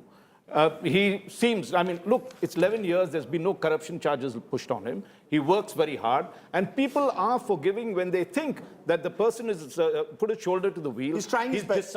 And he's decisive, he's a strong leader. As she had mentioned, he has gone and executed the kind of things, not only on So then the governance nationalism deficit front. doesn't matter, Mr. Chengappa. But Rajdeep, Are you saying the governance deficit doesn't matter? sincerity. That is why Ease of doing business is suffering. Ask any businessman. No, that is why his numbers stay up. But that is why if you see in our in the magazine, while Prime Minister Modi holds firm, we are saying but. And those small but. those caveats are very important. but Rajdeep, I just want to make a quick point. Just- Preeti, I'll come to you in a moment. Let Gaurav give some more numbers to our questions. Go ahead, Gaurav. Now we come to that big point on who is best suited to lead India. And the India Today Mood of the Nation survey with C-Voter. Very clearly, and just take a look at these numbers, Narendra Modi is still best suited to lead India at this stage. So Narendra Modi at 52%. So 52% of the respondents want Narendra Modi to lead Bharat. 25%. That's where Rahul Gandhi is less than half of what the number of people want Narendra Modi. 25% want Rahul Gandhi, 52% people want Prime Minister Narendra Modi to lead the country. Point one. Point two, who after Narendra Modi is a question that often comes. Let's also take a look. Best suited to succeed Narendra Modi as BJP is faced. And that's also very interesting when you look at these numbers. Amit Shah, 28% of the respondents believe Union Home Minister Amit Shah is best suited for the job after Narendra Modi, and Yogi Adityanath is at 26%. So that's again very close. Union Home Minister a little ahead of the Uttar Pradesh Chief Minister, but then India, once again, according to the India Today Mood of the Nation survey, says 52% Indians want Narendra Modi to lead the nation. To that, Preeti, 52% Narendra Modi, 25% Rahul Gandhi. Is he still, once you make it Modi versus Rahul, there's still only one winner? True, and I just want to also reflect, Rajdeep, to what we were discussing earlier. You know, for Narendra Modi, if you've seen, the political theatre has always been up against a great adversary. And his charting a new course right now with what is being projected, taking on Trump, is perfectly cut for Narendra Modi, which will only aid in his domestic politics. And it's already happening. You can see that. Rajdeep, we do ask the two hearts question in our daily tracker, you know, Modi or Rahul? Between Modi and It's a Rahul, direct if one has to, it's a question you direct question. And it's still, you know, when I was looking at the numbers, it was 58 Narendra Modi and 30 to Rahul. So Rahul Gandhi goes up, but only up to 30, and he goes up to 58. So the ratio still remains 1:2 as far as the numbers are concerned. And that's a substantial gap. That's a substantial Very gap. quickly, Sanjay Jha, Sanju Verma, respond to what you've just heard. Best suited to be next Prime Minister Sanjay Jha, 52%, Narendra Modi, Rahul Gandhi, 25%. Is Rahul Gandhi the perfect opponent in a way? You like cricket as I do. Perfect matchup for Narendra Modi. A quick response. I think, Rajdeep, let's be clear here. People change and circumstances change. I think Rahul Gandhi has clearly reinvigorated himself. After the Bharat Jodo Yatra, he came across as a moral, social crusader. It had some political advantages as well. But if you look at him closely during the Bihar campaign that has already begun, I think he sounds more like a full-fledged politician. He's enjoying the interactions. He's actually making some extremely brilliant sound bites. And I think that tells you that as a politician, Rahul Gandhi feels ready today. And, you know, he's calling Narendra Modi Narendra surrender, or, you know, accusing him directly for stealing the elections of the past, shows a belligerence that you need in politics. You got to show the hunger that you can beat the other guy no matter what the pollsters say. And I think things change dramatically. Bihar You're could saying be things just change? You're saying things change dramatically. Let me get Sanju Verma quickly. Sanju Verma, you want to quickly respond to those numbers that we just put up? Yes. You know, Rajdeep, with no offense to you, you know, I think Rahul Gandhi needs to remove. Can I please don't heckle me. You know, you've called me. I've been sitting and listening. Now have the decency to listen to what I'm going to say. First and foremost, I think there are unofficial brand ambassadors of Rahul Gandhi. They are doing more damage to him than good. One of them is Rajdeep Sardesai. Rajdeep Sardesai is I ever said ready he's to the resolve perfect opponent for that. Narendra Modi. Madam, which alternate universe are you living in? I'm not heckling you. You can't make a comment about me which is unjustified, but go ahead. You make your comment. You make your comment after I'm done with my comment. You know, Oh my you God. keep talking about freedom of speech, but you're the most intolerant anchor I have seen. The Arre moment baap I re. start rattling out data, you get uncomfortable. Please don't get uncomfortable. Now keep quiet and listen. सुनने की शक्ति रखो. अरे बाप ठीक रे. है? हाँ, सुनने की शक्ति रखिए. राजदीप सरदेसाई. मेरी As an छाती anchor, you छप्पन need की to है. Go listen. ahead. You can't just keep talking all the time. Now let me speak. I'm not here to just listen to anybody's diatribe. 30 First seconds. and foremost, no, not 30 seconds. I've been listening to Sanjay Jha for 2 minutes. First, let me make one thing very clear. Forget about fourth largest economy. Forget about fourth largest forex reserves. This is data by Niti Aayog. This is data by NASSCOM. 17.6 crore jobs created by the Modi government in the last 11 years. Have I ever seen media talking about it? No. This is data by NABARD. In the last 5 years, average rural income is up from 8,000 rupees a month to 13,000 rupees a month, which is a 62% growth. Have I seen media talk about it? No. We were using our own indigenously built kamikaze striker drones during Operation Sindoor. We used our indigenously built surface-to-air missile Akash. We used indigenous BrahMos. We used indigenous Pinaka multi-barrel rocket launcher. Media में इस बारे में जिक्र Okay, हुआ ही नहीं ma'am, जितना you're होना blaming चाहिए. the... No, your time My is up. final point. Ma'am, I have lots of guests. Point. Yeah, final My point. final Go point. ahead. Yes. Final point is when you say people are not seeing impact on the ground. I would say journalists need a reality check because 25 crore people have been uplifted from poverty. This is IMF saying it, not Sanju Verma. Why have you not asked people where are those 25 crore people who've been uplifted out of Ma'am, poverty? I have to They go are by the making a poll difference. numbers. I have to go... Good 50%, poor 15%. So this is the number in terms of percentage on what our respondents feel on how the leader of opposition has performed. If you look at, we'll put out the tracker, Rajdeep, on how the leader of opposition was viewed this February, January, when we conducted the Mood of the Nation survey earlier, and to now, there seems to be a jump in a positive sense for Rahul Gandhi. Interesting, because if I break this down further, Preeti, outstanding is 28%, good is 22%, which is roughly corresponding to what it was in February 2025 when it was around 49%. So Rahul's numbers as a leader of the opposition are holding firm, which is one straight takeaway that he is now perhaps seen as the principal figure, at least, of the opposition as of now. These are... Yeah. No, you are missing two important points. Yeah. Tell me. Poor. The gap, the outstanding part has gone up By 3%. Okay, and the poor part has dropped Dramatically dramatically. dropped. So I think he has scored big. But where the problem would be, inside Parliament he has done, he has scored. Now the problem will again, where Amitabh said very clearly, whether he is going to make this an institutional battle or battle against Prime Minister Modi in person. And the way it is going, I am dead sure it will again go down to a personal attack. That's how presidential, I don't know whoever is advising Rahul Gandhi in that way. He will gain as long as he will attack the government, attack the party, attack the degradation of the institution. But because of that 15 to 20% Modi voter, as long as he is going to attack Mr. Modi personally, that swing voter will not come his way. And as we are talking, I was just showing to Maria the latest, because this entire vote chori campaign was against the ECI, against the BJP, but from the official handle of the Congress, I just saw the mugshot of Prime Minister Modi as the vote chore. So you're saying the moment it becomes personal attacks, Rahul Gandhi doesn't benefit. When he's able to make attacks on institutions or governance issues, that's where he succeeds more. Is there a lesson in a sense for Rahul Gandhi that people are willing to welcome a leader of the opposition who takes on the government? But when you make it a personality fight, then it plays into Mr. Modi's Namdar versus Kamdar narrative yet again.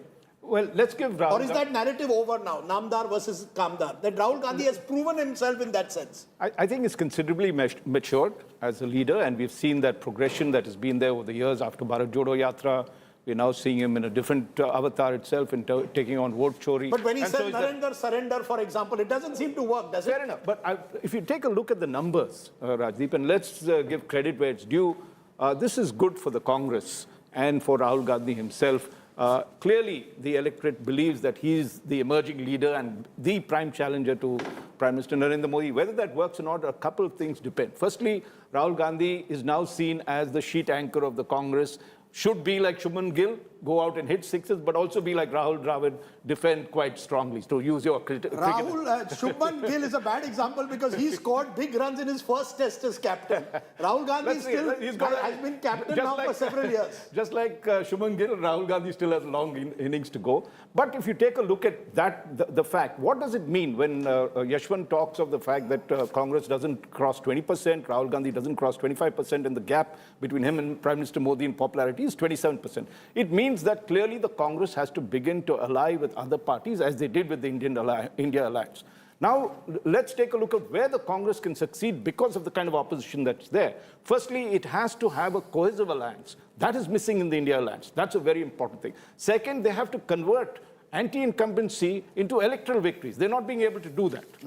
And thirdly, I think itself, in terms of the alternative narrative that Rahul Gandhi should be bringing, he's seen as a rebel, he's brought out a lot of important issues, but both let's give him credit, social justice, economic justice, but he needs a narrative that can challenge the BJP economically and bring a clear alternative where you say, okay, his narrative can take on what Mr. Modi has done in the past few years, has actually taken a lot of the left plank, the welfare plank that the Congress had, integrated that. Now is time for Rahul Gandhi to enunciate that very clear model, both political, economic, and social, that would push it. Okay, we've got lots of numbers. We've got lots of numbers. Just a minute, sir. We've got lots of numbers that we need to go through. Performance of Congress's opposition, because this will give you a sense of where the Congress stands. In the MOTN in August 2023, exactly 2 years ago, it was 43%.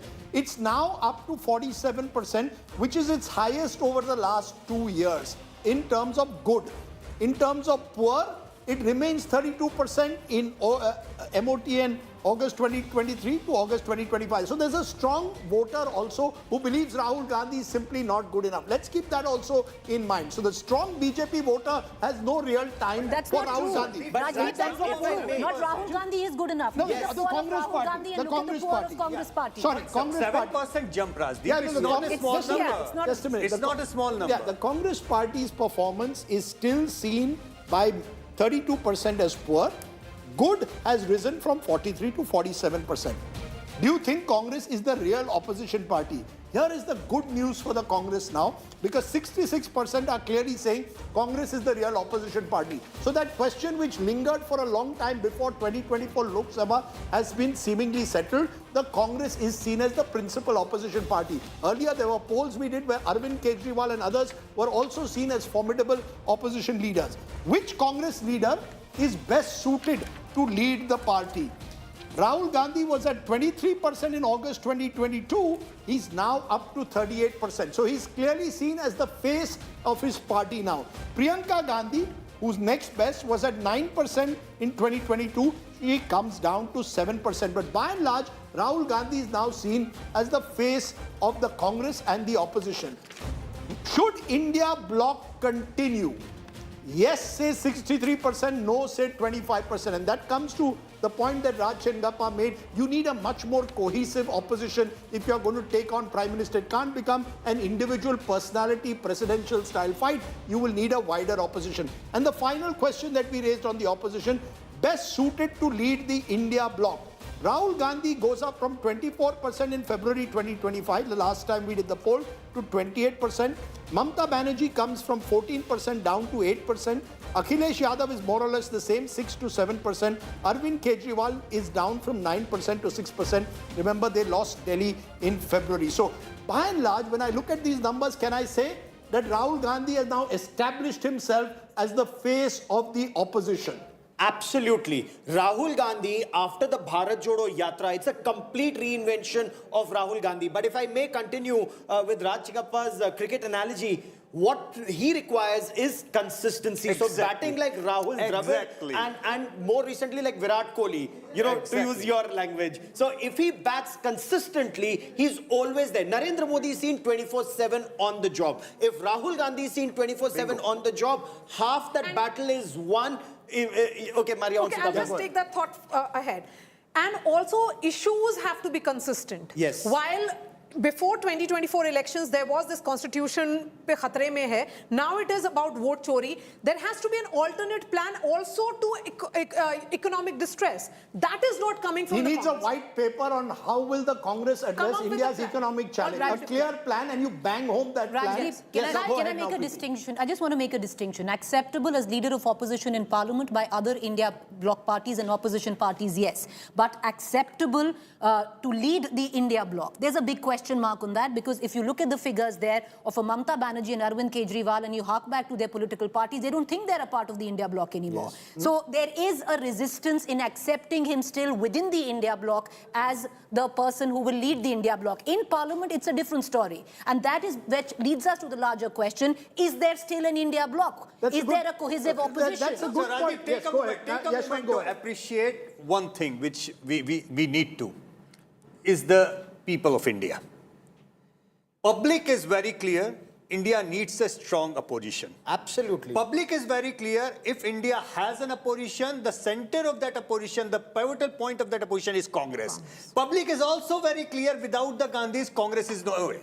So appreciate the fact that public knows, understands and analyzes things in right perspective. By the Despite way, the Congress president. despite the Congress President. and also the numbers of 2/3 to 70% which public is saying all these things includes those who are supporting the BJP and those who are supporting Narendra Modi. Because if their cap is 48, 50% and you are getting an emotion of 66, 67% saying you need India bloc, you need Congress in that, that means people at large in this country want a stronger opposition. But I totally appreciate what Gaurav said. The problem are twofold. Number one, consistency, because if you look at the MOTN numbers throughout the years for Rahul Gandhi, it has a zigzag movement. But Yashwant, It picks hasn't the up and then consistency he goes question off been to some answered vacation. at least in the last 1 year? Because I actually don't see consistency as a problem. I see it as a problem where the other India Alliance parties are concerned. Since I'm giving you a 1 year timeline. No, it's okay. Since election Yeah, I agree with you. 2024, I agree with having you. lost 3 of the big elections right after that, Rahul Gandhi has been consistent. I agree He's with been you. on the ground I and agree he's with been you. So consistent. he needs to be consistent, number one. With an As far as alternative plan. active political behavior Till is now, he's been concerned, consistent. number one.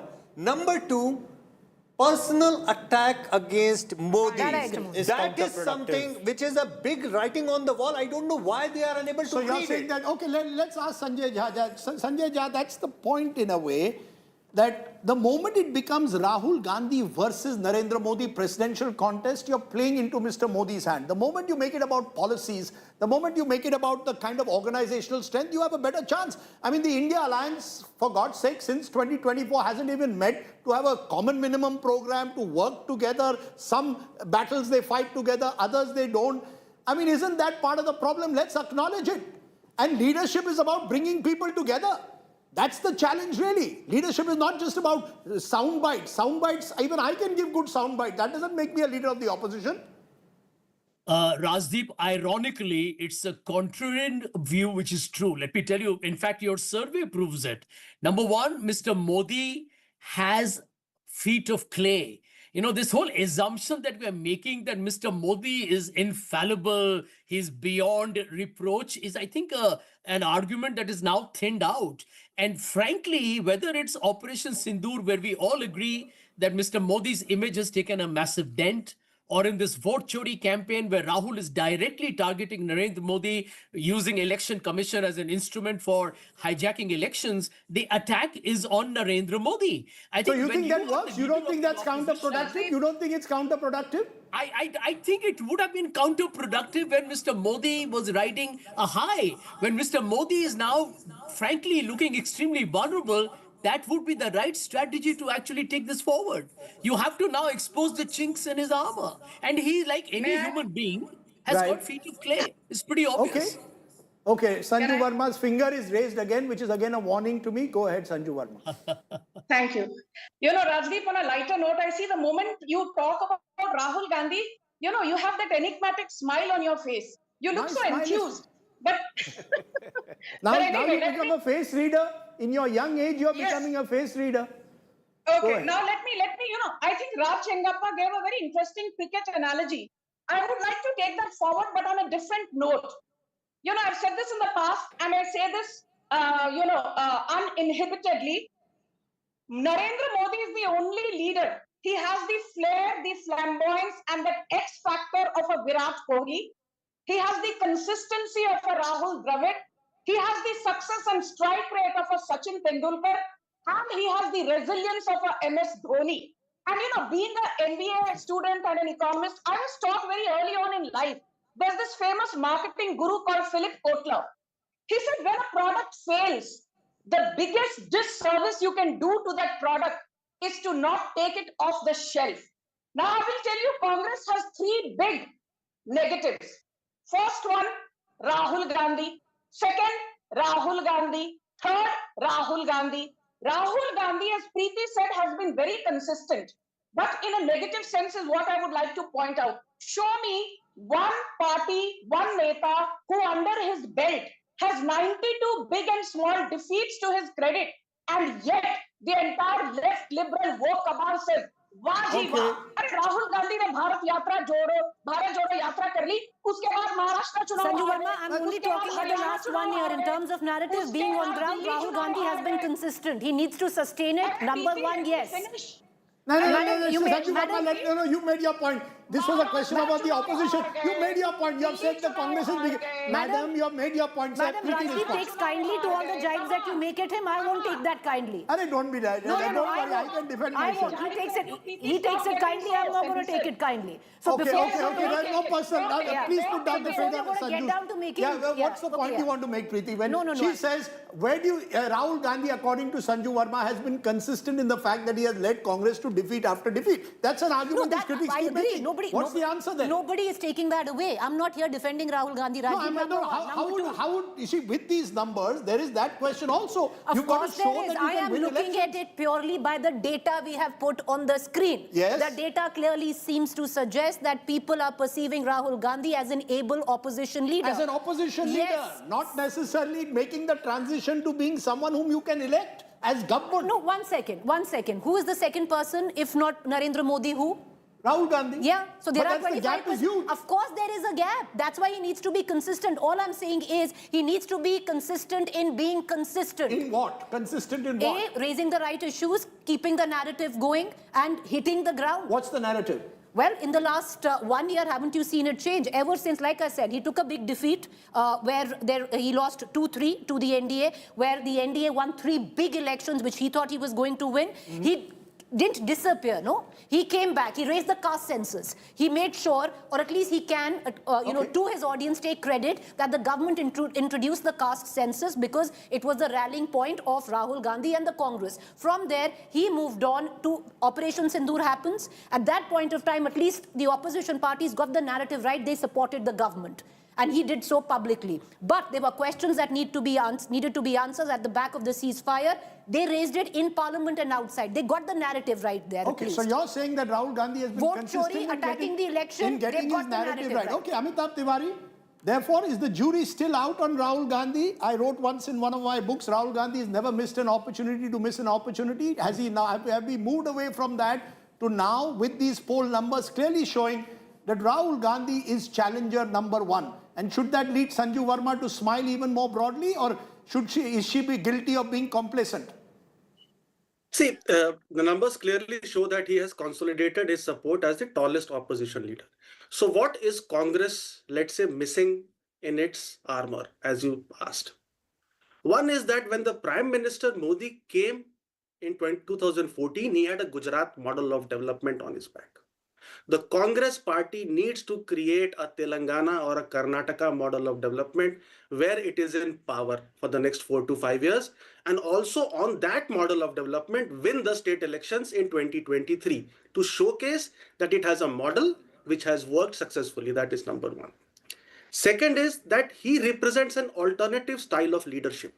He is not Narendra Modi. People do vote on leadership, but he is appealing to a section of voters who do not, or who, let's say, embrace leaders who are like them, like an Aam Aadmi, reaching out to people, mixing with the people, etc. So these are very two contrasting styles of leadership. That is number two.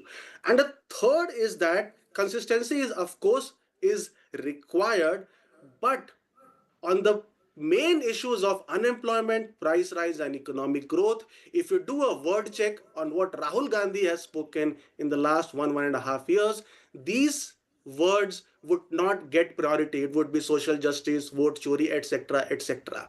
What we need, what the people need, perhaps, is a strong opposition.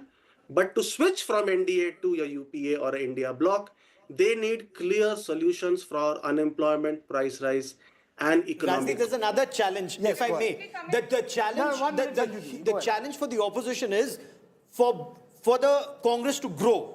It has to grow in Uttar Pradesh. Will it be at the cost of the Samajwadi Party? If it has to grow in Bihar, will it be at the cost of RJD? Will they fight together or will they fight each other? Now, if In that 6 doesn't- months, West Bengal. Absolutely, in West Bengal. So where will the Congress party grow? If their only aim is to defeat the BJP, they will keep tying up with regional parties, and this is a problem they've grappled with for quarter of a century and always taken a hit. I think you raise a very important point, because the truth of the matter is, as we've seen, and even to some extent in 2024, less so, whenever there were direct contests between the BJP and Congress, especially in 2014 and 19, it was advantage BJP. It was the regional parties, as some data shows, that pulled the Congress up in several states, UP being a classic example.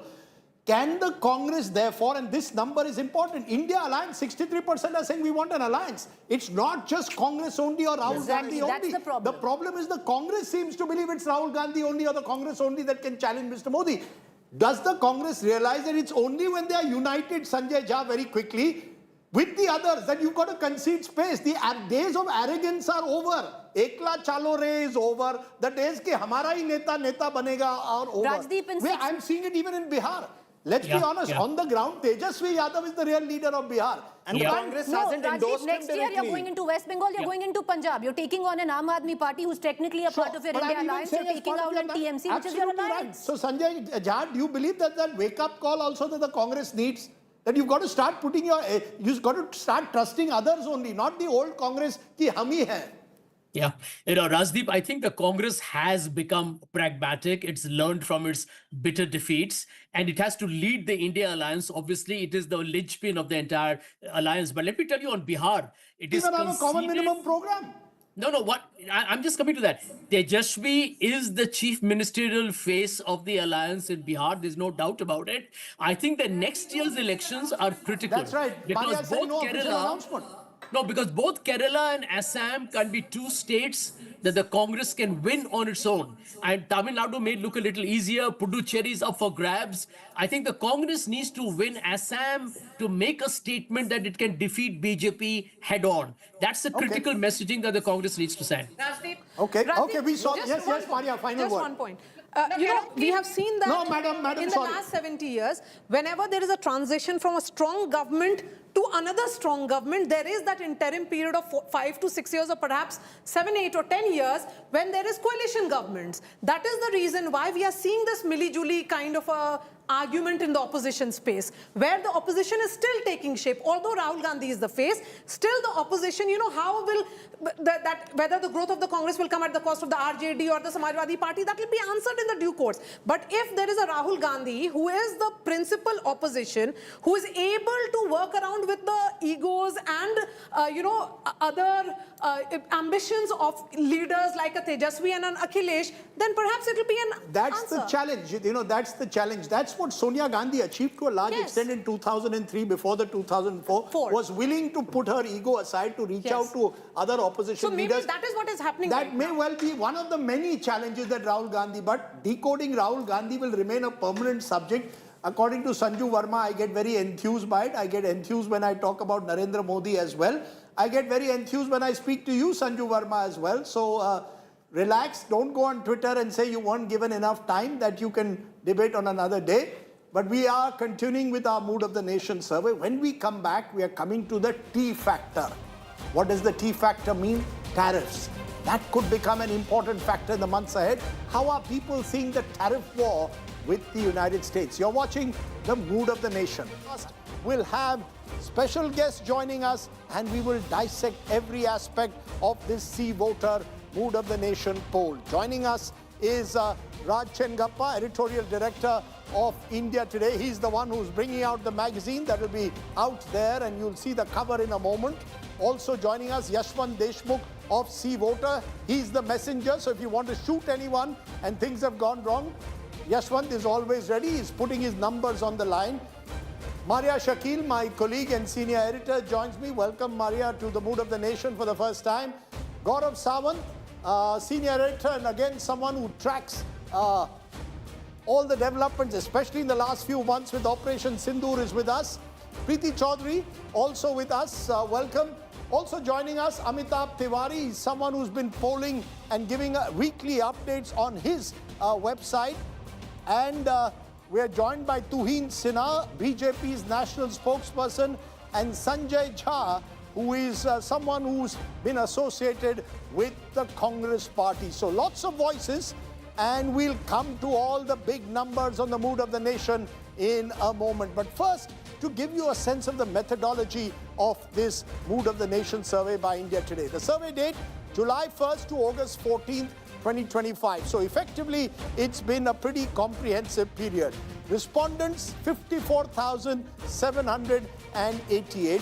All Lok Sabha segments across all states have been covered. 1,52,000 additional interviews from See Voters' regular tracker data analyzed. 2,06,826 respondents, therefore, have been considered in all for this MOTN poll. So without further ado, let's cut the chase and bring you all the big numbers today. First, of course, that big number. What would happen if Lok Sabha elections were held here in August of 2025? The projected vote share first. If Lok Sabha polls were held today, NDA, as it stands today, 47% is what the MOTN poll predicts. India Alliance, 41%, others 12%. Significantly, no change at all from February 2025 when we did our last tracker. It's almost as if the numbers are frozen in time despite the turbulence around us. In alliance terms, the projected seat share now, remember 543 Lok Sabha seats, NDA at 324. 324, still a firm majority, but down 19 compared to February of 2025. India Alliance 208, well behind, but up 20 compared to February 2025 when we did our last Mood of the Nation. But the NDA is up compared to Lok Sabha when the actual elections were held last year, and the India Alliance is slightly down. Others 11, that's down 1. Take a look at the party-wise projected vote share if Lok Sabha polls are held today. BJP 41%, that's no change in the BJP's support. It is a shade higher compared to Lok Sabha last year, but the same as our MOTN in February. Congress 21%, up 1% compared to February 2025. Others 38%, down 1. How does all this translate into party-wise? And these are important numbers too. BJP on its own 260, that's short of the halfway mark, much like Lok Sabha last year, down 21 compared to February of 2025. Congress 97, that's up 19 compared to February 2025, but still not crossing the 100 mark. So the significant gap remains between party number 1 and 2. Others 186, that's +2. So the big number, if elections are held today, the NDA would still get a comfortable majority. When I look at those numbers, Raj Chengappa, it almost seems as if very little has changed. I mean, your cover story could virtually be the same as it was 6-7 months ago. Hardly, Rajdeep. Let's not forget, as you mentioned earlier, it's been one of the most tumultuous 3-4 months that's been there. You've had Donald Trump come as president for the second time, and he's wrecker-in-chief. He's destroyed the global order as we know it. And of course, unfortunately, India's been at the receiving end when we thought we were good friends with Trump. We have a tariff war that is ongoing with him. We've had a a major war with India, with Pakistan, the 6th India-Pakistan war under Mr. Modi's watch. And what the results are showing here is that despite all this tumult, the belief is that the BJP, the NDA, and Prime Minister Modi definitely is the one that can take us through this crisis at the moment. There is not much confidence being given to the opposition, despite the fact that they have plenty to chew with and attack the government. They haven't made the kind of inroads they should. And I believe there are a lot of caveats as well.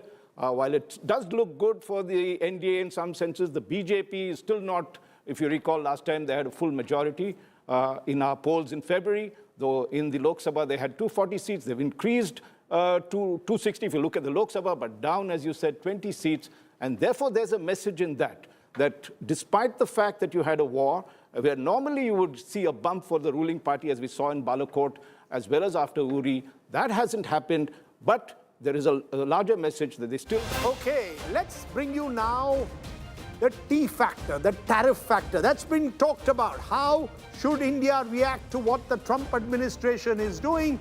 Has India dealt with it well or not?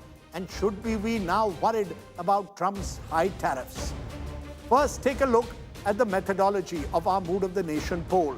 The survey date, July 1 to August 14, 2025. Respondents 54,788, all done by C-Voter, all Lok Sabha segments across all states covered. 1,52,038 additional interviews from C-Voter's regular tracker. 2,06,000 respondents considered for this report. Now, we'll analyze this with our special guest. Joining me is Group Editor, Business Today, Siddharth Zarabi. He's tracked the economy for years now. Maria Shakil, Senior Editor, is with us. So is Gaurav Sawant. Preeti Chaudhary, my colleague, is also with us. Also joining us at this moment is Shankar Iyer, someone who's written exhaustively on India's political economy, and Arun Kumar, someone who's been a rather trenchant critic, if I may say so, of the Modi government. Appreciate all of you joining us here on the Mood of the Nation, and I'm going to come to the first big number we are going to look at. The first question that we posed: are you worried about Trump's high tariffs on India? Remember, the 50% tariffs kicked in. Yes, say 63%. 63% or over 6 in 10 voters are worried. No, say 27%. 10% say can't say or don't know. So the first emphatic number, Siddharth Zarabi, that we are getting is very clearly that there is concern over Trump's high tariffs. And remember, this poll is not just about exporters or those directly affected, but those who are suggesting a general sentiment of concern. Very clearly, Rajdeep, this is a mass number, and I would say that if this were to be conducted as a live survey or over the past week or so, this number of yes would have swung even further. You perhaps might have had 9 out of 10 respondents. Look at that number of respondents that you spoke about, and I imagine there is a mass representation in that. And Trump's tariffs will hit mass employment generating sectors, textiles, gems and jewelry. Corporate India, organized India, those with, let's say, 10,000 crore of profitability and above, for example, there are well over 4,000 companies in that range. They might be able to withstand this far more better than middle and small companies and entrepreneurs alongside. And that is why I believe that this is a very important data. The time frame clearly tells us those worries were building up, especially on account of the first 25% being imposed, but with 25%, and more importantly, Rajdeep, the rhetoric is very clearly worrying people. And just one more quick point, Rajdeep, this comes at a time when 2025 is very clearly a historic year as far as our taxation reforms are concerned.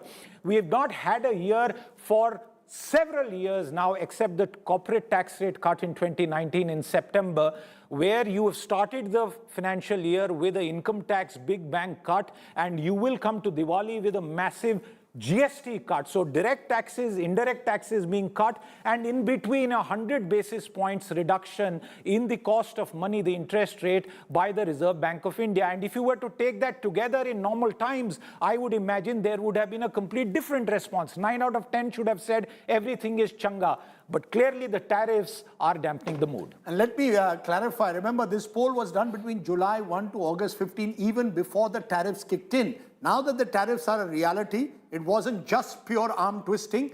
The real concerns will only probably grow. So that's the first big number that should concern us at the moment. Shankar Iyer, your first reaction as someone who's tracked the economy for years, is this something that should worry the Modi government? A clear negative sentiment when it comes to Trump's tariffs there. Well, of course, they're worried, and there is only so much you can do.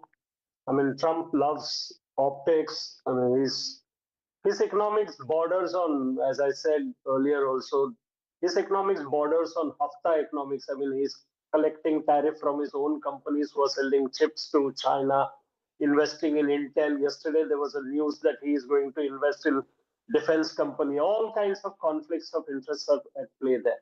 But India has to play its own game at its own terms. So I think what the government has done till now is to sort of beef up consumption in terms of cutting taxes. But there's much more to. Every time we reach some intersection like this where the economy is sort of challenged, there's a lot of talk about big bang reforms and stuff. The issue is that much of this requires to be done in the states. And the center has to let go of all the cholesterol, the regulatory hurdles that are there. I don't think that that happens once the crisis sort of abates. Everybody presses the snooze button.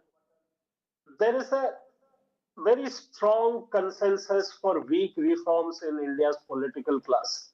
So this is hurting India, and this is why our manufacturing is at 12%, which is why agriculture is still a license Raj. I think these are issues that India needs to wake up to. This whole result that you showed, that 63% are concerned, will rise as soon as the impact kicks in on the employment. Already we have a problem with IT sector. We also have a problem with the gem and jewelry sector coming up. What is tariff doing to us, Rajdeep? It makes our products more expensive in the markets that we sell. It makes investment less attractive in India because the competing countries like Vietnam, Indonesia, Sri Lanka, Bangladesh, all of them have lower tariffs.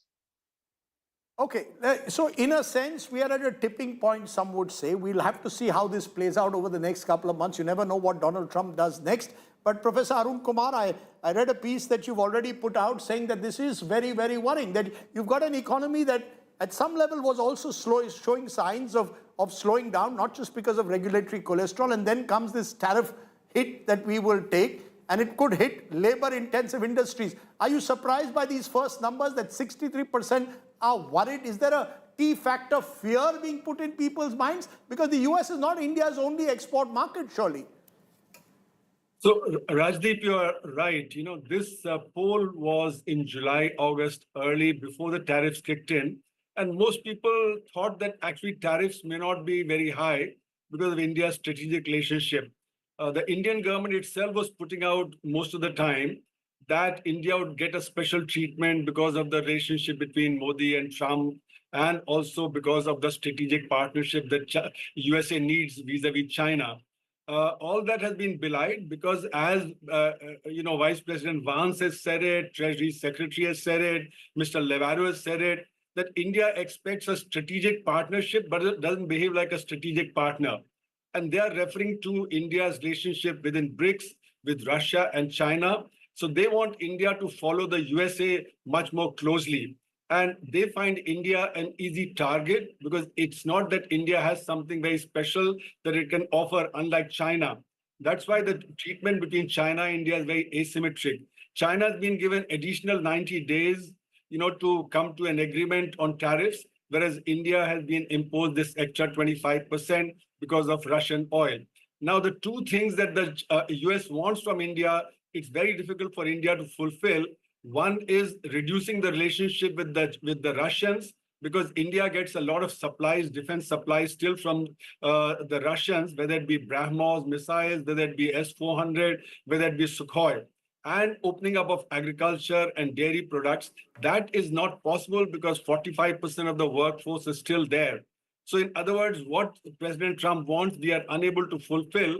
And that's why he's imposing this tariffs on us so as to try and make us fall in line. But as Shankar Iyer has already said, and your data suggests, that this tariff is going to make our labor-intensive sectors like gems and jewelry, like apparel, etc., very non-competitive vis-a-vis our other competitors like Vietnam, Cambodia, Pakistan, Bangladesh, China. So our exports are going to suffer, especially in these areas which are labor-intensive areas. And as you know, the unemployment situation has already been rather fraught with large amount of underemployment and large amount of disguised unemployment in the Indian economy, a lot of women suffering, and some of these sectors are women intensive also. So women's unemployment would rise further and youth unemployment would also rise. And the IT sector is not actually doing very good because now H-1B visas and green cards are also coming under threat from the USA. So those Indians who could go abroad, I think fewer of them will be able to go abroad and they'll stay here. So in other words, the unemployment situation is going to aggravate further. And therefore, if you were to conduct a poll now, the situation would look worse than what was there earlier. As I said, the poll is July 1 to August 15, and we will have numbers for unemployment. I think we've got a picture from our three economic specialists, but I want to look at, in the backdrop of all that has happened, you've just heard, even today, President Trump's special advisor, Mr. Navarro, suggesting that the war that Russia is waging against Ukraine is Modi's war, almost suggesting as if India has completely funded the Russian war machine. Now, this is taking the relationship to a new low, a lack of trust, clearly. I got Maria to take the next question. Maria, one of the key questions, how should India deal with the United States? Give us a sense, Maria, of what the India Today Mood of the Nation poll done by C Voter is saying on that critical question. With 50% tariffs in effect and the tension between India and US with regards to trade deal continuing, the question that we asked now was, how should India deal with US? Remember, there have been series of statements which have come in from the Donald Trump administration. A very provocative one coming today from his close aide and advisor, Mr. Navarro, who said that it is Modi's war in the context of Russia-Ukraine war. When we asked that question, the response was no compromise, negotiate. Just as Prime Minister has been speaking about that he has put the interest of India first, that India will be doing this deal only on its own terms and conditions, the interest of the farmers and also the small and medium enterprises are primary. Then the response was also that can India handle high tariffs? 23% were of the opinion that they can, that India can handle, that Indian business are resilient. A very small number, just 9%, were of the opinion that India should accept the United States demands. So India is standing with the larger sentiment that there's no question of giving in to the bully that is coming in, the bullying which is happening from United States. Now to the next question. Remember this image which emerged from the White House? That famous lunch meet which happened between Donald Trump and Field Marshal Asim Munir. The question that we asked was India's response to US-Pakistan growing ties. How should India be responding to it? A whopping 59% were of the opinion that India should look at a counter strategy, in turn strengthen its ties with Russia. Also, a 29% were of the opinion that India should increase its military readiness. And just 6% feel that there should be some kind of dialogue with Pakistan, although India and Pakistan will be playing against each other in September in Asia Cup. Fascinating, those numbers that are coming on. Remember, don't compromise, continue negotiations is 61%. India should accept US demands is only 9%. We'll come to the Pakistan question later, but first, how should India deal with the United States? I'm also joined. Yes, there goes Gaurav Samant. Go ahead, Gaurav. Just the way India is dealing with the United States of America, don't buckle under a bully. India used to say that about China, stare the dragon down.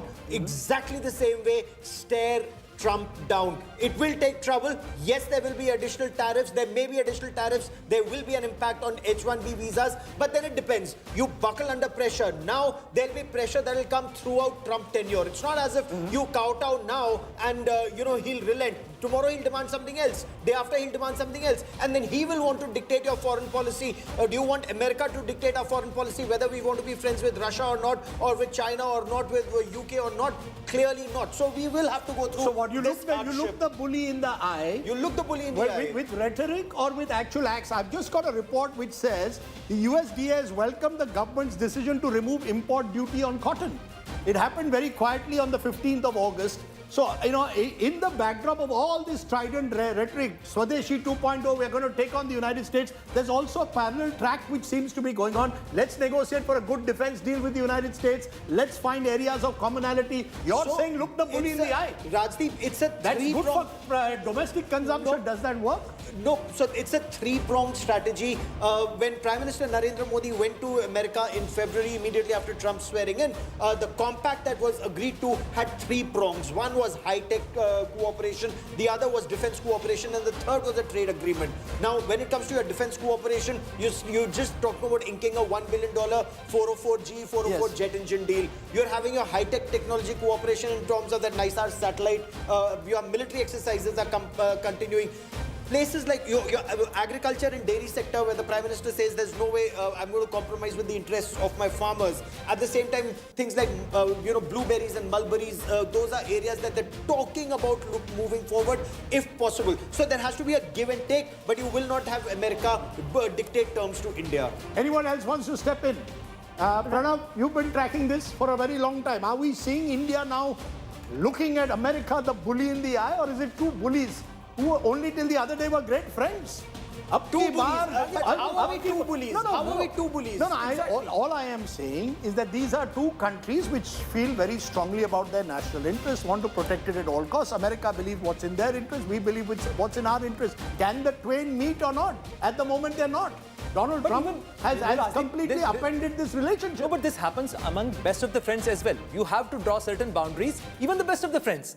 There are certain things which you do not share, and you can have your perceptional differences. But isn't it double standards? You put 50% tariffs on India. Absolutely. You don't put it on China. You give China a 90-day reprieve. What kind of a friend is this? No doubt about it. And that's why we have this difference. We have this difference, and this is well recognized. Look, have we been caught unawares? Let's be honest. We were talking of trade negotiations. The trade team was to be in India last week. I won't call it that we were caught unaware. We could see it coming, but we dealt with this trade negotiation as we dealt with the other trade negotiations. Look, India-UK FTA took around 3 years for the completion. We know and we understand the trade negotiations are very complex processes. It require times. We had that early movers advantage. Definitely. We were the first one to start that negotiation. Even before traveling to United States, Prime Minister Narendra Modi and his government gave, good kind of relaxation in the budget. February 2025 budget, we have given that relaxation, and we thought that it might get... It's a good signal. Go ahead. Yes, Maria, then Preeti. Look, Rajdeep, I think what India thought was that Donald Trump 1.0 is similar to Donald Trump second administration. First Trump administration, they had almost won. They knew that Mr. Trump is transactional. This is the way to go forward. Then he came up with surprise one after the other.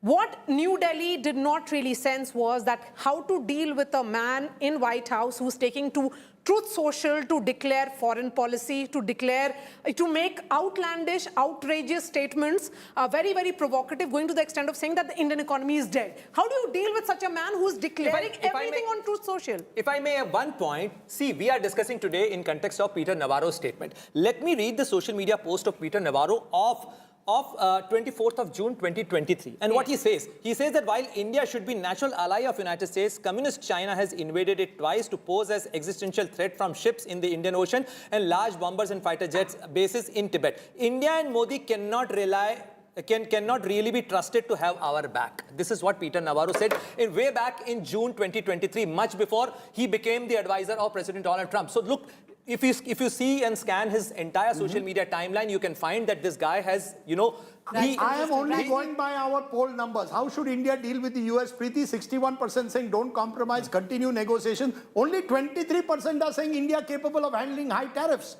And only 9% saying India should accept US demands. Rajdeep, I just want to reflect for a moment on the first question. Are you worried about Trump's high tariffs? 63% is a massive number. And this is for even people, before the tariffs that kick in. kind of anxiety, and this is before the tariffs kicked in. It's a huge number. Now, you know, how India deals with America on an international stage is one thing, but how our government deals with it on a domestic front is another thing. And it's a double-edged sword. At one end, it opens up all new political theater for the Prime Minister in which he always flourishes, which is a direct, contest with, Trump. Domestic politics will feed off that where the BJP is concerned, but there is a double-edged sword because along with this domestic politics, which the BJP and the government will use, you also have to have domestic economic policies to absorb the impact because unemployment is a huge situation and it will filter down. So the pinch will be felt. Okay, let's look at those opportunities because Siddharth, one of the interesting questions that we posed, the Mood of the Nation poll done by Sea Voter asked, who is responsible for the breakdown of trade deal negotiations? 54% are blaming the United States and Donald Trump. So very clearly, most Indians believe Donald Trump is responsible for it. India, 22%, both 16%, neither 1%. So it could be possible for India to play victim now. Prime Minister Modi has done it in the past and he can invoke nationalistic spirit. Look at it, that here is Donald Trump giving special benefits to China that he denies to India and thereby play the nationalist card all over again. India's communication on this issue is better than Operation Sindoor. That is what the government has managed to convince people. That's the reason. You believe that our communication is better, but communication, at the end of the day, if I start losing livelihoods, I'm not worried about communication. Siddharth. Rajdeep, one of the key things is, and I'm going to say this straightforward, the 22% who believe that India is responsible are ill-informed or misinformed. Why is India not responsible? Because right for 7 months, you have negotiated in earnest, clause by clause, item by item. Look what happened. So what changed? Rajdeep, just last 24 hours. Yes. In the last 24 hours, the government of India, senior officials, many of us who have spoken there and were part of those informal briefings, said that all communication lines are open. You referred to the defense deal and other things. We have continued. What happens? 6 hours later, 3 members of the administration come out and launch fresh salvos. So clearly, Rajdeep, India has tried to ring fence its conversation and restrict it to trade. We have not brought in ideological matters. Peter Navarro is an ideologue or a hawk on tariffs, not now, for over 5 decades. So is Donald Trump. So is Donald Trump. No, Donald Trump's been talking about Japan in the 1980s. My limited point to you, did we misread Donald Trump? Did Donald Trump misread us? Well, how do you respond if you go in, do something, shake hands and come out and 3 hours later you are hit by a tweet. You are hit by a statement that India is a dead economy. You are hit by a statement that it is Modi's war in Ukraine. You've got to be deluded. And I don't want to use any other stronger words to say that we are responsible. Rajdeep, just one fact, quick fact. $350 billion of Russian money seized by the US. Yes. Do you know how many sanctions have been imposed? 31,000 sanctions. 1,200 companies have quit the Russian economy. The biggest buyer of Russian products, commodities, oil is China. And we are not even talking about the illegal shipping trade. Yet, you come out and say, hey, bhaiya, ye India ne kiya. You got to be raving mad and not perhaps on substances. I keep asking what has changed? No, what has changed? What has changed in the it is ideological. Absolutely. It is because we do. Ideological. We are not bowing down and taking a knee before an emperor who is now the biggest representative of imperial power. So That's exactly the conversation refuse which will to play take a out. knee. It will be No, but that's the Narendra truth. Modi, the Prime Minister, taking Why over should the we give him imperial credit power. for That's the the projection. ceasefire? It's Why not the should we projection, give it's him? the truth. And Give a Nobel Peace Prize political to Indian projection. negotiators. Give them a Padma Vibhushan, a Padma Shri. They took on the US for 7 months. No. What did the US say? Just a minute. One line. No, after this I will Siddharth is on a roll. Just one line. Yes, sir. Just 12 hours ago, 16 hours ago, the US finance minister on a television channel says India has tapped us along for 7 months. He's basically saying, give a Nobel Peace Prize to the negotiating smarts of the Indian negotiating team. We took that bully head on trade, yet we are ring-fencing the discussion saying we are open to business on other side. Okay, Monday we are going to have a debate, Siddharth Zarabi versus Peter Navarro, hopefully.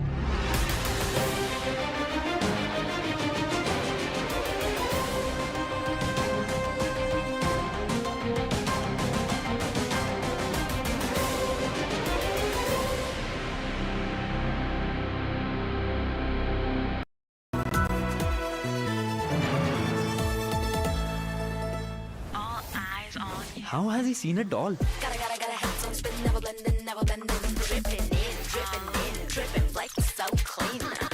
Moto G96 5G. All eyes on you. Hello, Moto. Mangaldeep, दिल से करो बात भगवान के साथ। मंगलदीप धूप cons 2 गुनी खुशबू के साथ दे पूजा का बेहतर अनुभव। जब मुंबई से वापस कोल्हापुर शिफ्ट हुआ तो सबने कहा कि ड्रीम सिटी को छोड़ रहा है। ड्रीम सिटी, मैंने कहा ड्रीम में तो यही गलियां आती। तो जब ये रियलाइज हुआ कि कुछ बड़ा करने के लिए बड़े शहर में रहने की जरूरत नहीं, तब लगा कि लाइफ में ग्रो किया। SIP करो, इन्वेस्ट करो, लाइफ में ग्रो करो। प्रतिभूति बाजार में निवेश बाजार जोखिमों के अधीन है। निवेश करने से पहले सभी संबंधित दस्तावेजों को ध्यान से पढ़ें।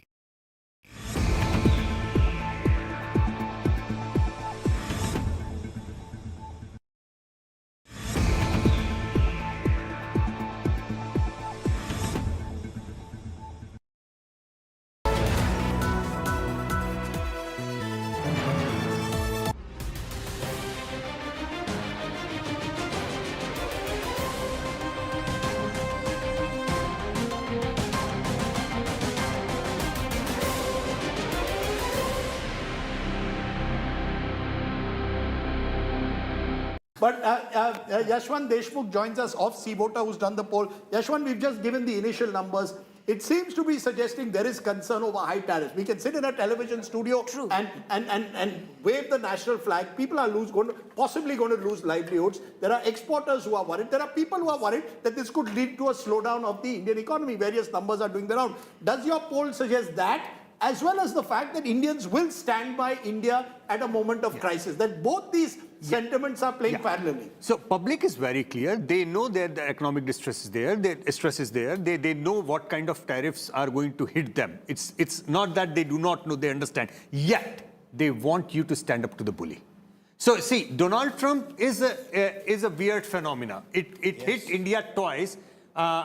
Particularly to the ruling dispensation, you know, with the one tweet about ceasefire, it took the entire pro-narrative go down as far as the narrative around ceasefire is concerned. The facts you know, ceasefire. so Sindoor, which was supposed to help in a narrative way to the BJP and the NDA, it did not. You know, that's a fact. But what was not supposed to help the BJP and the NDA was the tariff, but it is helping because standing up to the bully is what people are appreciating. Okay. So that's the one point. One more thing, one data point, which is beyond the MOTN in our PSC, where we did the tracking during the political stock exchange during the Operation Sindoor. Preeti, you remember when we asked whom should we trust more? When the financial pinch comes at the back of these tariffs, one of the main core contention has been with every time you do the surveys, unemployment. It's always on top of the people's And that is exactly what America is trying. Pinch. You know, so you have to come up with economic policies to absorb You made that point, Preeti. Go ahead, If they try to up the ante, and America may just do that with the H-1B visas. So every adversity is an opportunity. And that's exactly what India has capitalized on even in the past. That's the point, that America has not wargamed when they went ahead with this. Look, America made Japan kowtow to it. America made South Korea. Those are treaty allies of the United States of America. European Union had to buckle under pressure. And now Japan is walking back. Because they don't know what these guys do.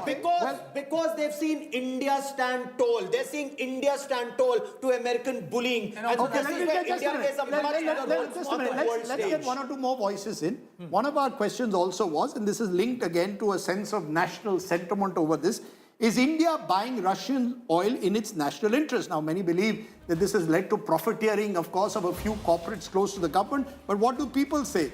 Yes, say 69%. India should continue to buy Russian oil. It's in its national interest. No, say 16%. Given these numbers, Shankar Iyer, there's a wave of nationalism that says that we've got to stand up to the bully, and America is seen as the big bully. There are others, and the first question becomes relevant in that, who are also worried about or anxious about Trump's high tariffs. How do you see this play out? Sovereignty on one side versus policy making on the other? Well, nobody has ever accused the Americans of knowing history or geography very well. So let's sort of move away from their contention. Donald Trump was looking for a geopolitical deal. Where India messed up is that they were focused on a trade deal. So the Ukraine war is the albatross that is hanging around the Western world. Now, the reason why Korea or others kowtowed to did what they want, because their defense budget is funded by the American money. EU agreed to whatever was to be agreed because of that. But they've also done a bit of sleight of hand. Japan is supposed to invest $600 billion, no details available. EU is supposed to invest $500 billion, no details available. So the bottom line is there is no MRP or maximum retail price when you're negotiating with a bully or a transactional person. There is no doubt that Americans understand India's compulsions, but they're just trying to see whether they can break the will. The point here is, what are your options? So the Prime Minister is now going to Japan, he's meeting people in China, which is another relationship which is fraught with some issues. So India's only answer in the long run would be to fix the issues of its domestic economy, about employment, about skilling, about funding. I mean, India wants to export to the world.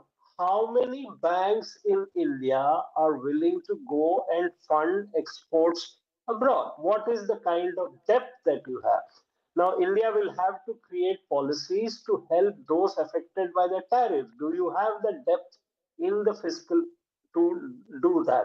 So you'll have to raise to the point I'm making, that this is not just about rhetoric, this has to also become now about policy making. There's an important GST meeting, for example, in a few days from now. The government is going to have to get its act together. This is a wake-up call.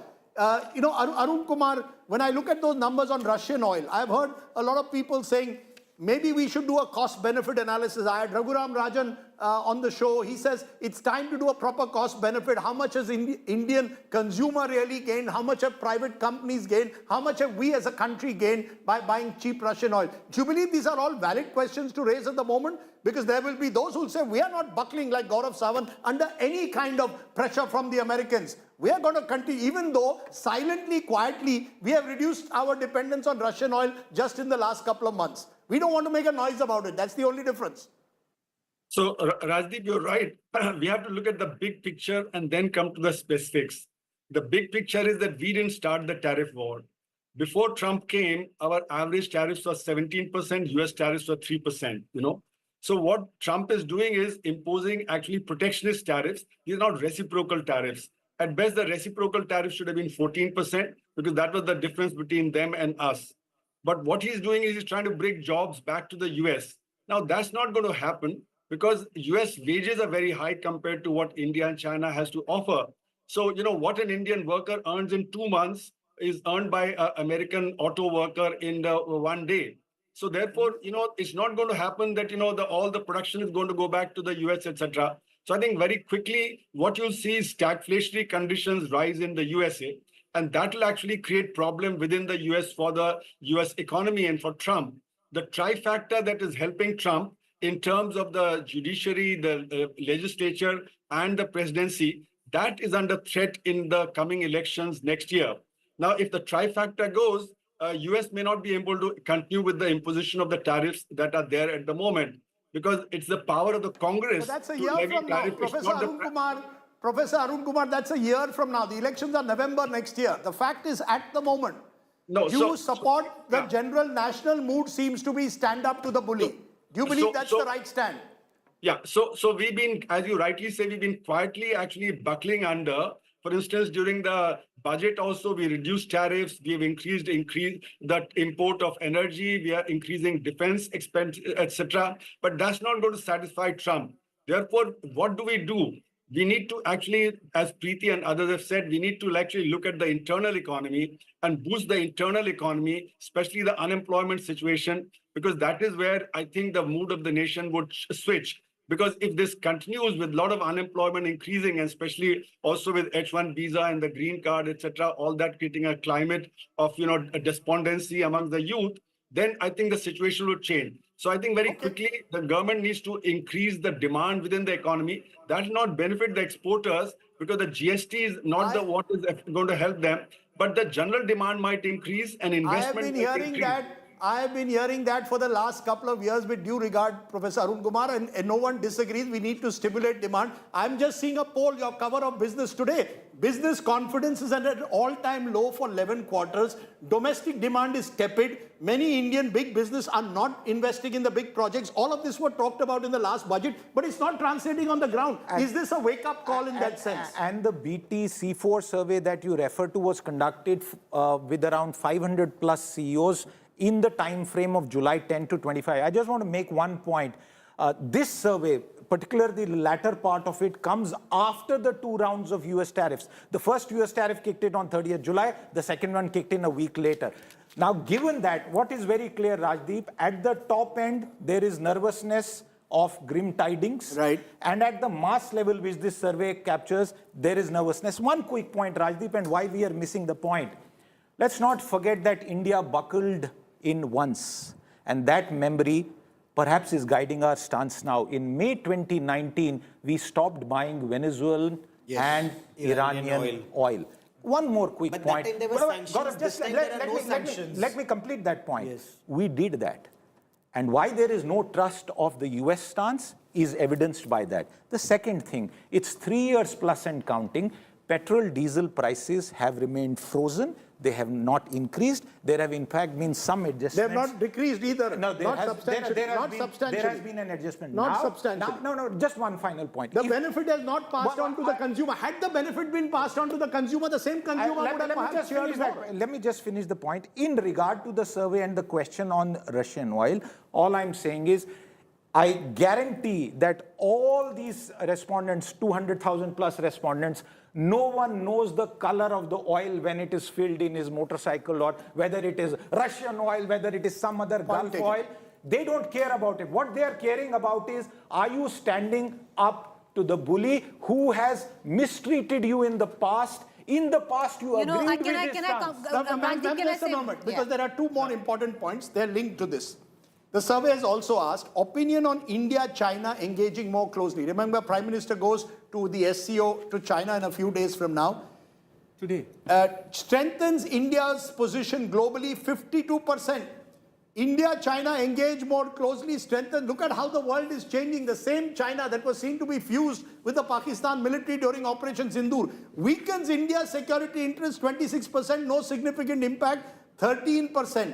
Maria has already given the numbers. If US increases support to Pakistan, how should India respond? Strengthens ties with other allies like Russia, 59%. Increased military readiness, 29%. Seek dialogue with Pakistan, 6%. But Gaurav Samant, till the other day you were calling China the big enemy, that we have to take on the Chinese. Now we are about to go and embrace the Chinese. I hope we are not going on a jula again, but the fact is we are going to China and we are embracing them, and the public is saying, yes, this will strengthen our position globally. So now you see America is the big bully, and our enemy in the neighborhood we want to embrace. My enemy is always a friend. But enemy's enemy, China is having its own relationship being built with the Trump administration on the other hand. That's exactly, Rajdeep, where you see the global Chakravyuh, things are changing so fast across the world. Gaurav Samant is changing fast. No longer you see China as the main enemy. My show is India First, and I always look at Indian interests first. So India First is now tying up, moving closer to China in your view? In case China... Moving closer to Putin in your view? Putin always. Russia always. Okay. Russia has always been... Look, a friend in need is a friend indeed. Okay. Right? Russians have been close to India throughout. since our independence, since Indira Gandhi's 1971 operations, since Kargil War of 1999. So India-Russia relationship has withstood the test of time. China? China, Wang Yi came to India. Wang Yi, the Chinese foreign minister and member of Politburo, he made it very clear, Rajdeep, that they have realized that animosity with India was not in the interest of the two people. 4 months ago, the Chinese were fully fueled. That's a reality. That's a reality you have to live with. So, if I may, permit me to finish my point. The point is, world equation is changing. It's a changing geopolitical equation. You have to see Bharat ka fayda. Where do you get the maximum interest? Real politics. Real politics. No, your survey also shows that. Survey shows that public is very clear. Has no problem with if you deal with China I tell you, anymore. public is very clear. Number one, institutional memory of public about Russia-India friendship is very high, very well. And I was taken to a surprise because 80% of Indian electorate right now was born after the 71 war. And after the treaty, I was Soviet thinking treaty. this would not be in the public memory, but it was, number one. Number two, during the Sindoor in the PSC, Priti, you remember, we even asked about China and the Pakistan. During the conflict, majority of the Indians said, Pakistan hai nahi ladai mein, it is actually the China whom we are fighting. Correct. It is a single front. So as far as public is concerned, public is like, you know, earlier No, but now 52% are saying we should engage with China. Let me finish. 52% are saying engage with China. The same country was saying which was striking us during Sindoor. Let me finish. Earlier, these kind of discussions were limited to studios and the experts of the diplomacy and the and other fields. Now, the common man on the street is very clear. China remains an adversary. Okay? Russia remains a friend. America remains something which we have to be extremely careful about. We are not comfortable. As long as, just like Gaurav said, as long as on the India first policy, if it happens to be that we shake hand with China in order to stand up to bully right now, people are okay with that. That doesn't mean people are saying trust China. Okay. Hell no. Rajdeep, Do not trust China. Preeti and then Maria, go ahead. Yeah. You know, I actually, and then Pranav. you know, Rajdeep, the fact is with all the categories that Yashwant just named, the line gets blurred somewhere, and I'll tell you when it gets blurred. Because you had Siddharth who says, somebody who's getting fuel filled in their motorcycle doesn't quite care whether it's coming from Russia or any other country, but they are, you know, pleased with the fact that we are looking a bully in the eye. We often forget of the last man standing in the queue. And that person reminded us in the last 2024 election who she or he is. And I'll give you an example there. Because have this conversation 3 months from now, if there is a trickle-down effect to a person who's on a dhyadi basis in a textile unit in Banaras or in Karnal. When they are laid off, they don't care whether we are looking at somebody in the eye. They are bothered that their dhyadi for the day is not coming. So therefore, we need economic policy. One second. Let me finish my point. The 80 crore people that India feeds, the 80 crore people that India has fed out of your tax and my tax and her tax, that money is our civilizational ethos. The last man in the line should be fed. I will counter that. And then Preeti, instead of buying Make in America or Made in Europe, when she buys more Made in India, when you and I buy more Made in India, it helps the last man. Let Preeti respond. You know, let me just give you an example, right? I will hark back to 2024 elections in UP, especially in Eastern UP. What was one of the main, which was, you know, which only I would think the ground reporters tapped on. Galla mil raha hai. Galla is free ration. Galla mil raha hai, naukri nahi hai. The minute that naukri goes, you can, you know, what are you going to do with Swadeshi? Yeah, she can't or he can't afford like 2 square meals a day. That's where every Indian needs to come forward. We need policies. We need to look the bully in the eye. But look the bully in the eye. Come up with strong economic policies. We can't keep breastfeeding and say, let's not shout at each other. Let's not shout at each other. Let's talk to each other. The fact at the end of the day is if I'm losing my job in a toy factory or a small garments factory, I'm not interested in looking the bully in the eye as much as how will I get my job at the earliest. In that sense, Pranav, in that sense, you track diplomacy. Are diplomats and those in government aware, diplomats in particular, aware that, you know, looking at the US, the bully in the eye may look very good, may grab you headlines, Swadeshi 2.0, it's going to have to translate into reality on the ground in ensuring that jobs are protected. Absolutely. Are they aware of that? They are aware about this. That you can't allow the rhetoric to spiral out of control. No, look, it's not about rhetoric. It's not about rhetoric. is not In the Rajiv. last 24 hours, Rajiv. we are talking Swadeshi 2.0. No, I'm that's hearing not true. I'm hearing an Aam Aadmi Party Is there MLA saying, any MP, I'm going to boycott all US products. That is one Forget about the particular rhetoric. MP. But this Sorry. country was much poorer when we stood up against the mightiest British Empire. Much poorer than this situation. Having said that, this remains a concern. Take the example, we also have to take it into account that the states which are going to get impacted by these tariff sanctions, Andhra Pradesh. Take the example of Andhra Pradesh, which is governed by Chandrababu Naidu. With a lot of shrimp export. Shrimp export. Shrimp doesn't have the shelf life like of textile or jewelry. It is very perishable commodity. Around 32% of our export, shrimp export, goes to United States. It is going to get impacted. This is worth about $2 billion. This will impact us. That's why Prime Minister said that I am going to stand for my small farmers, my fishermen. This has to be protected. How? The question is how. You see, I come back to it. Just a minute, sir. No, we have to see the reason I'll tell you why. Is it being targeted against those states which can be politically sensitive? Okay, Pranav, the question is asked, and that's why this becomes important. Maria, please dive in. India's handling of the economy. The MOTN poll has asked that. In August 2025, 47.8% are saying it's good. Average is 16.4%. Poor is 30.2%. So if I look at average and poor, roughly it's around the same. Half say it's good, half say it's average and poor. It's a split verdict. Unemployment situation, that's where the real problem comes. MOTN August 2025 says very serious is 50.7. Somewhat serious is 20.8. Add the two, it's coming to a whopping 72%. Not concerned is only 10.6. Not very serious is 6.7. Not at all serious is 5.4. So therefore, when you look at the one big negative that the government is facing at the moment, it's unemployment. On the back of it, when tariffs come in, you're going to have to find solutions in a reasonable time frame. Is there a concern, therefore, when you look at these numbers, that this is going to be the big challenge for the government? Yes, people are with the national flag. Yes, they want us to stand up to the bully. Yes, they are willing to even have better relations with China, but not at the cost of losing my naukri. Absolutely. Rajdeep, look, this has to be juxtaposed with what most people are saying, that 61%, a very high percentage, saying that there should be no compromise whatsoever, continue to negotiate. And that is where I think the Prime Minister's words come in, where he said, even at the personal cost, I will ensure that I will protect the interests of the agriculture, the farmers, and also the MSMEs. I think that's where the government's communication, and I will go back to the point that I made, is more effective on this, where there is almost near unanimity that Prime Minister Modi's political will has been displayed. He stands firm for India and the Indian interest. Therefore, Shankar Iyer, very quickly, how do you translate the narrative of standing up to the bully to ensuring that the unemployment situation doesn't slip out of control?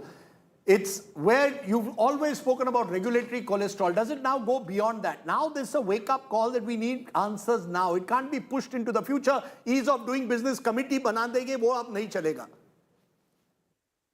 Well, just on a lighter note, this poll will send the WhatsApp world universe into a tizzy, because last year they were doing Havan for Donald Trump and boycotting Chinese goods. This year they will have to do Havan for Chinese goods and boycott Donald Trump.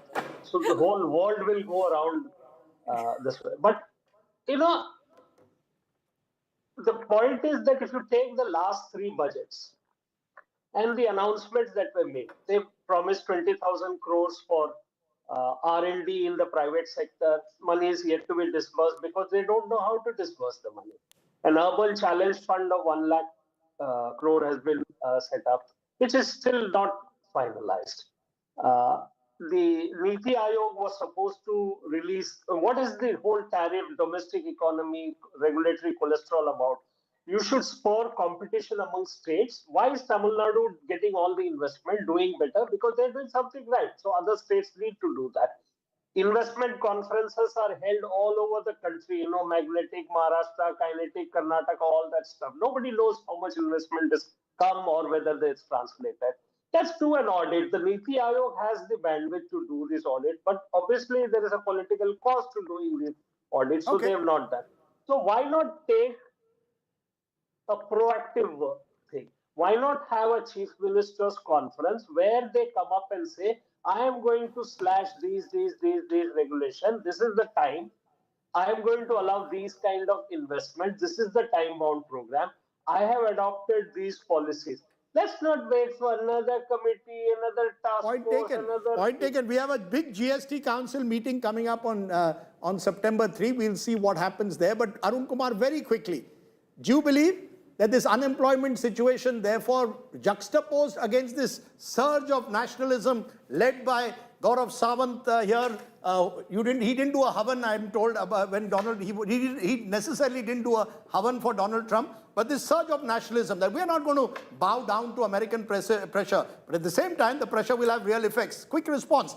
Time to get our act together. So politics can always trump economics. There is no doubt about that. In India, we've seen that again and again after demonetization, etc. But as Siddharth was saying, the problem is demand. If industry doesn't have enough demand, investment would suffer. And because the sentiment has gone down in industry, at the moment, investment would suffer further. Now, how do you get investment up? For that, you need to generate demand in the unorganized sector, which is 94% of the employment. So you need to have higher incomes in agriculture. You need to have higher incomes in the micro sector, which employs 11.5 crore people. If you can generate demand with this 11.5 crore micro sector and another 11 crore farmers, then you have a big demand coming up.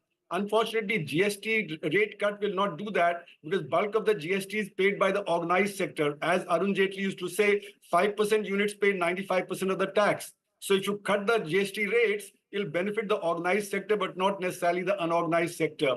Similarly, the income tax rate cut, which is expected to boost demand, actually the benefit will go about 3 crore individuals out of 145 crore. That is inadequate to generate demand at the lower levels. So what you need to do is push demand at the lower levels. Then you'll have, the organized sector also investing more because the organized sector balance sheets are very good. They have large amount of money, but because of lack of demand, they're not investing enough. So therefore, it's a win-win situation if you go for the unorganized sector, the small, medium, and the agriculture sector. If you go for them, I think you'll have a recovery. Very quickly, Rajdeep, this is not as serious as an economic problem as we saw during the worst period of COVID. You saw the government respond to that with a multitude of programs. We've been reporting over the last several days that there is work underway in the government, different departments talking about a response that includes support for the export sector, and there more will roll out. And I just want to say, if we go by the last 6 months, it was not as if the government of India has been caught napping. Because of all the steps that have been taken, yes, a lot more work needs to be done on some of the budget announcements. But I would end by saying, Rajdeep, it is time that the states also step up. If a West Bengal says that no, this GST cut will be revenue negative, then that is not part of a national strategy. This is the stage where everyone cutting across party lines and state and center have to come together. One final minute that you have, Yashwant Deshmukh, and this is your poll. Overall, at the end of this first round of the Mood of the Nation, can we say the Narendra Modi-led BJP NDA remains politically dominant, electorally dominant, but the economic clouds looming make this are a wake-up call. Complacency, particularly ahead of our next Mood of the Nation, is no longer an answer. Now you're going to need solutions. Time is running out. I think complacency is no way, in any case, it can be a solution. I mean, it's not like that. Because I'm winning elections, I feel I'm complacent. And I also I'll get away by winning an election. And I also kind of feel for something different, like my home state is UP. We have Bihar on the board. And for long, in the North Belt, as the cow belt as we call it, we asked this question, by the way, in 2 rounds earlier. People still prefer the Sarkari Naukri. There is lack of sense of entrepreneurship in this entire northern belt. Naukri hai nahi, kahan se aayegi? There are no jobs. Job is a serious concern for 70%, as you said, people are saying so it is a concern. The Achilles heel. So I think the government will have to some way unleash this, economic reforms or whatever, in order to promote the sense of entrepreneurship, not in the Western India, not in the South India, but in the North and the East of India. Without that, I know. it is not going ahead. Unfortunately, if I may, 10 seconds. America. You want to confess that you went for the Havan of Donald Trump? No, I want to tell you that the moment India stands up, you will see America start backing down. You will see that, whether you see that immediately or after some time, because America also wants a good relations with India. Okay, sure. It's in their national interest. Ultimately, they too want to take on China. So, Trump may be penny wise. At least, hopefully, he won't be pound foolish. Okay, let's leave it there. We've had a very, very interesting mood of the nation. And the good news is, whichever way you look at it, we've got another mood of the nation coming up tomorrow where we look at other hot button issues. Handling of Operation Sindoor, the allegations of vote chori, democratic reforms, and so much more. I want to thank all my guests for joining us, and for you, the viewers, do of course look at the latest India Today magazine where you'll get a more detailed look at the mood of the nation. Thanks for watching. Stay well, stay safe. Namaskar. Jai Hind.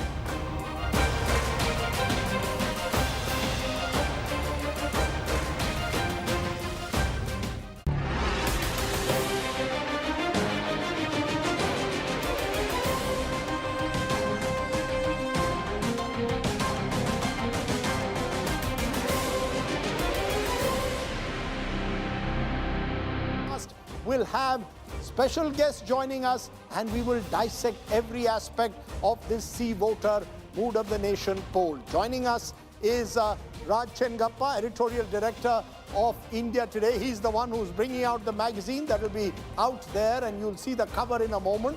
Also joining us, Yashwant Deshmukh of See Voter. He's the messenger, so if you want to shoot anyone and things have gone wrong, Yashwant is always ready. He's putting his numbers on the line. Maria Shakil, my colleague and senior editor, joins me. Welcome, Maria, to the Mood of the Nation for the first time. Gaurav Sawant, senior editor, and again, someone who tracks all the developments, especially in the last few months with Operation Sindoor, is with us. Preeti Chaudhary, also with us. Welcome.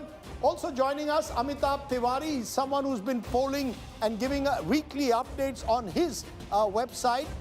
And we are joined by Tuhin Sinha, BJP's national spokesperson, and Sanjay Jha, who is someone who's been associated with the Congress party. So lots of voices, and we'll come to all the big numbers on the Mood of the Nation in a moment. But first, to give you a sense of the methodology of this Mood of the Nation survey by India Today. The survey date, July 1st to August 14th, 2025. So effectively, it's been a pretty comprehensive period. Respondents, 54,788. All Lok Sabha segments across all states have been covered. 1,52,000 additional interviews from See Voters regular tracker data analyzed. 2,06,826 respondents, therefore, have been considered in all for this MOTN poll. So without further ado, let's cut the chase and bring you all the big numbers today. First, of course, that big number. What would happen if Lok Sabha elections were held here in August of 2025?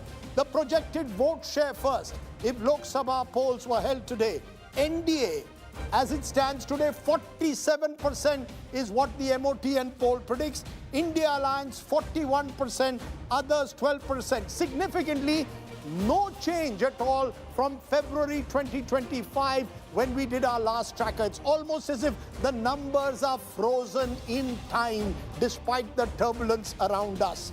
In alliance terms, the projected seat share now, remember 543 Lok Sabha seats, NDA at 324. 324, still a firm majority, but down 19 compared to February of 2025.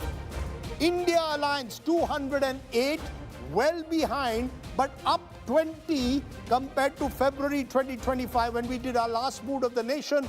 But the NDA is up compared to Lok Sabha when the actual elections were held last year, and the India Alliance is slightly down. Others 11, that's down 1.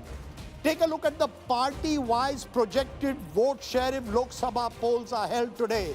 BJP 41%, that's no change in the BJP's support. It is a shade higher compared to Lok Sabha last year, but the same as our MOTN in February.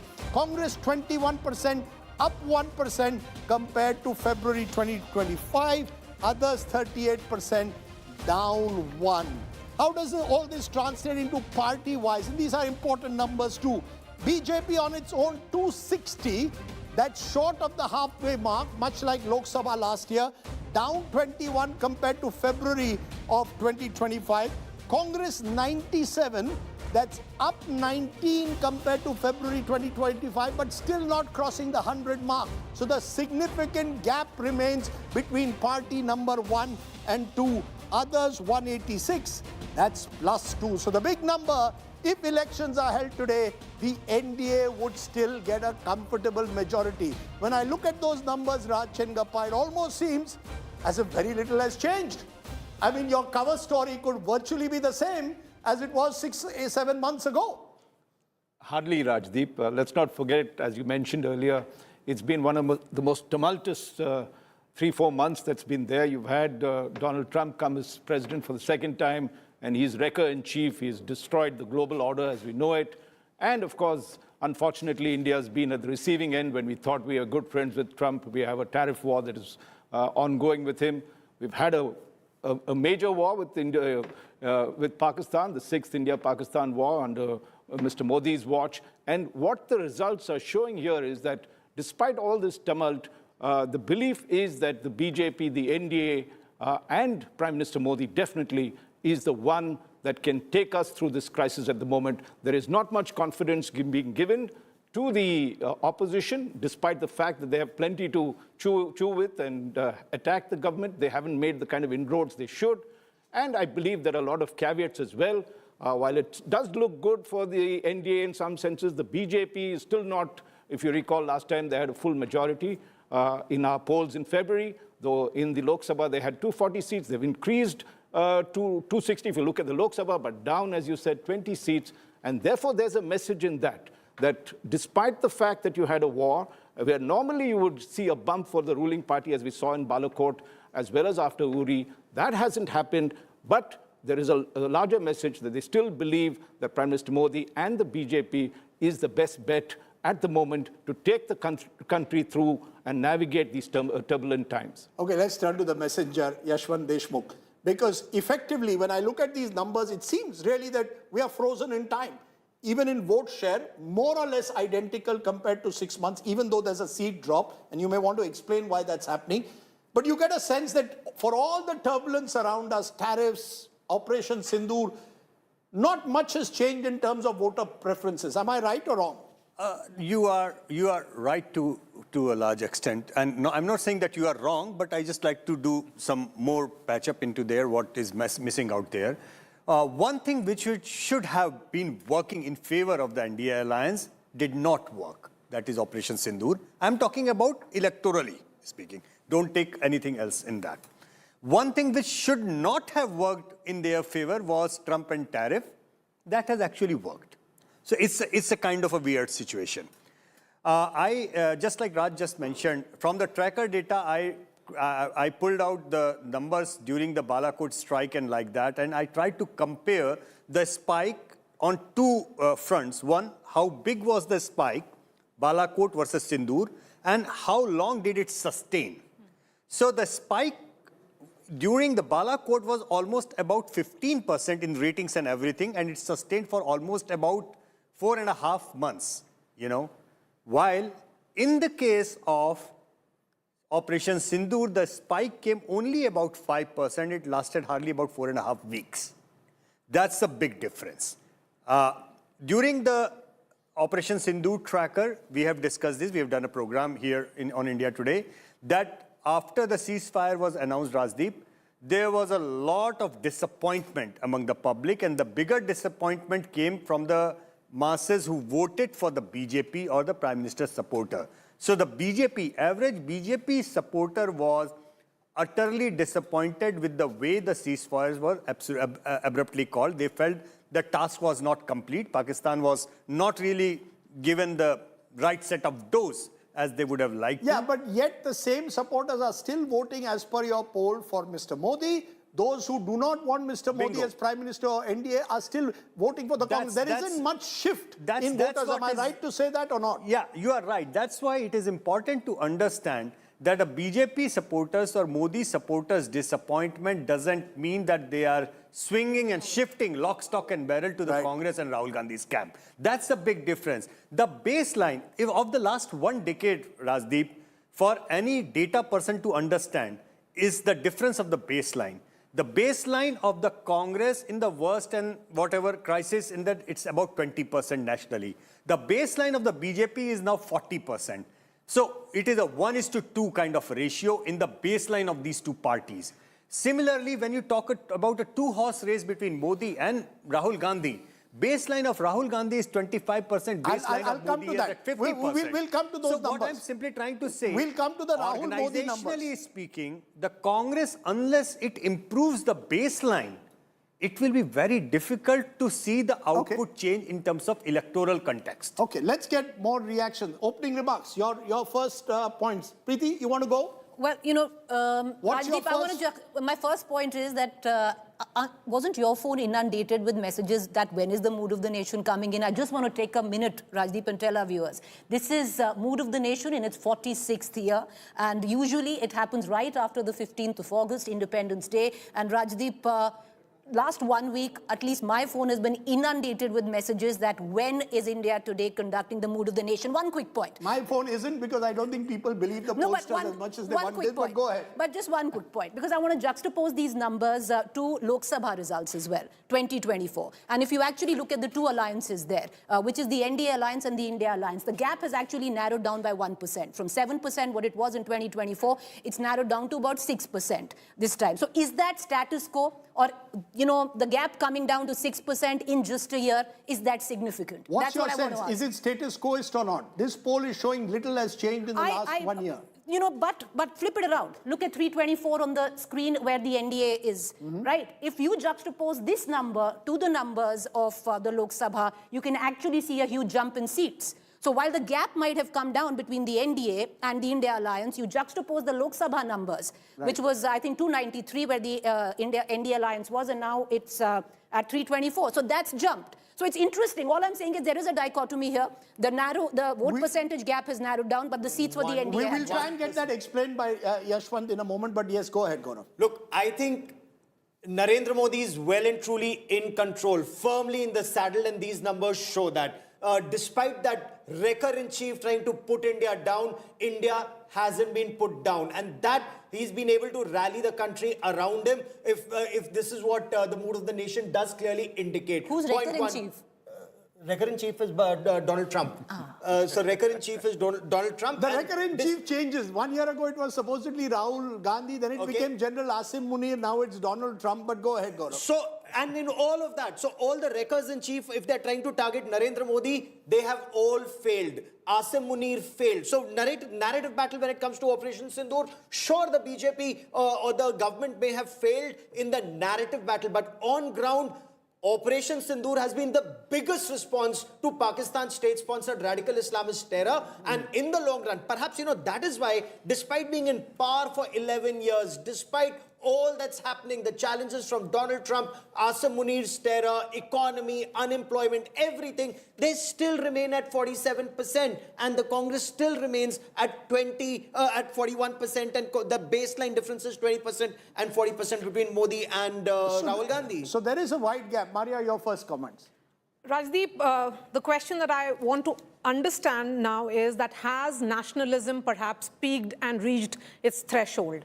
If there's no surge per se, in the last 6 months, there have been two events. We have been speaking about Operation Sindoor, but let's not forget that the same Modi government was expecting that there will be some kind of consolidation of the middle class post that announcement in the budget, which was essentially about the income tax cuts. So on the governance front, they were hoping that that will lead to some kind of surge. That is not reflecting right now. And similarly, what is not reflecting is that surge that we saw post, post Balakot and also post surgical strikes.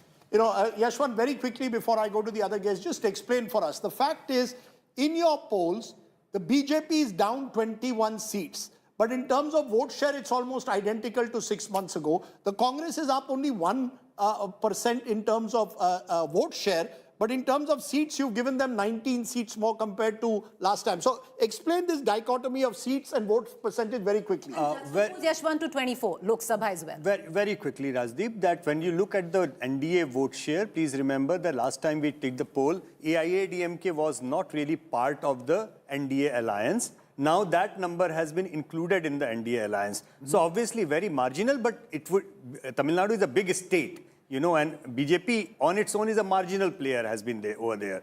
AIADMK coming into is increasing the vote share, so that is why you are not looking much change in the NDA vote share, which actually without AIADMK has slightly dropped. No, so why are the BJP seats going down? Because without the AIADMK, the national vote share is actually going down slightly. No, but the BJP's own vote share is almost identical. That's fine. That's so fine. why are their seats going down? Their seats are going down in particularly the states where they got a huge jump right after the assembly election, particularly in the case of Maharashtra. That's the biggest difference. Between Lok Sabha and the January MOTN, Maharashtra sweep contributed to the big jump of NDA numbers in the MOTN that was carried out in January, February. And between January, February and now, it is the same thing which has leveraged out. So Maharashtra numbers are down.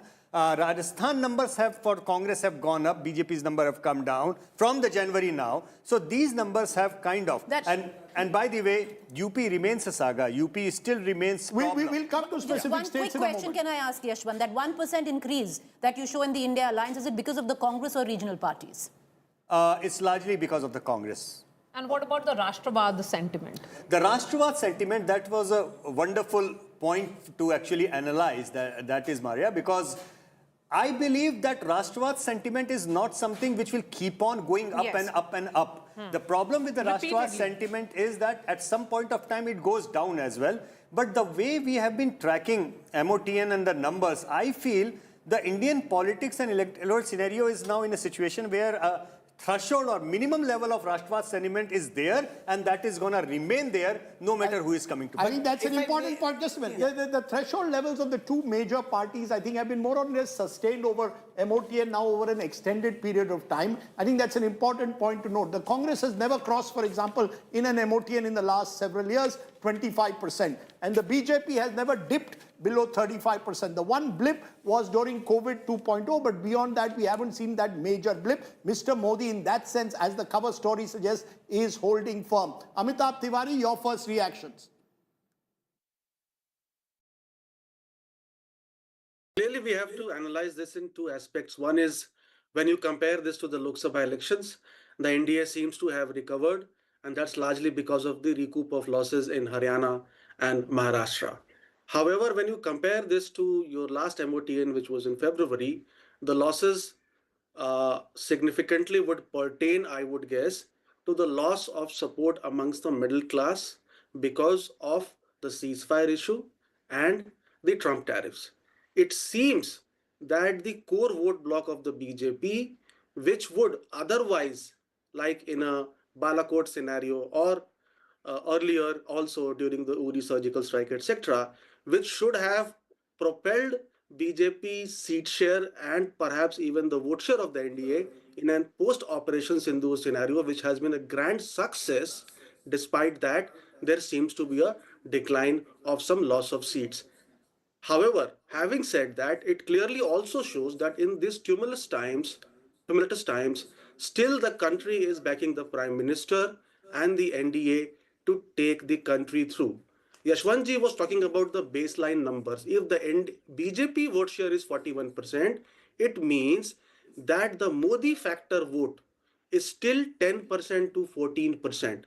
So this 10% to 14% of the voters are non-hardcore ideological backers of the NDA or the BJP because of Modi. And despite the Operation Sindoor or the, let's say, the Trump tariffs and the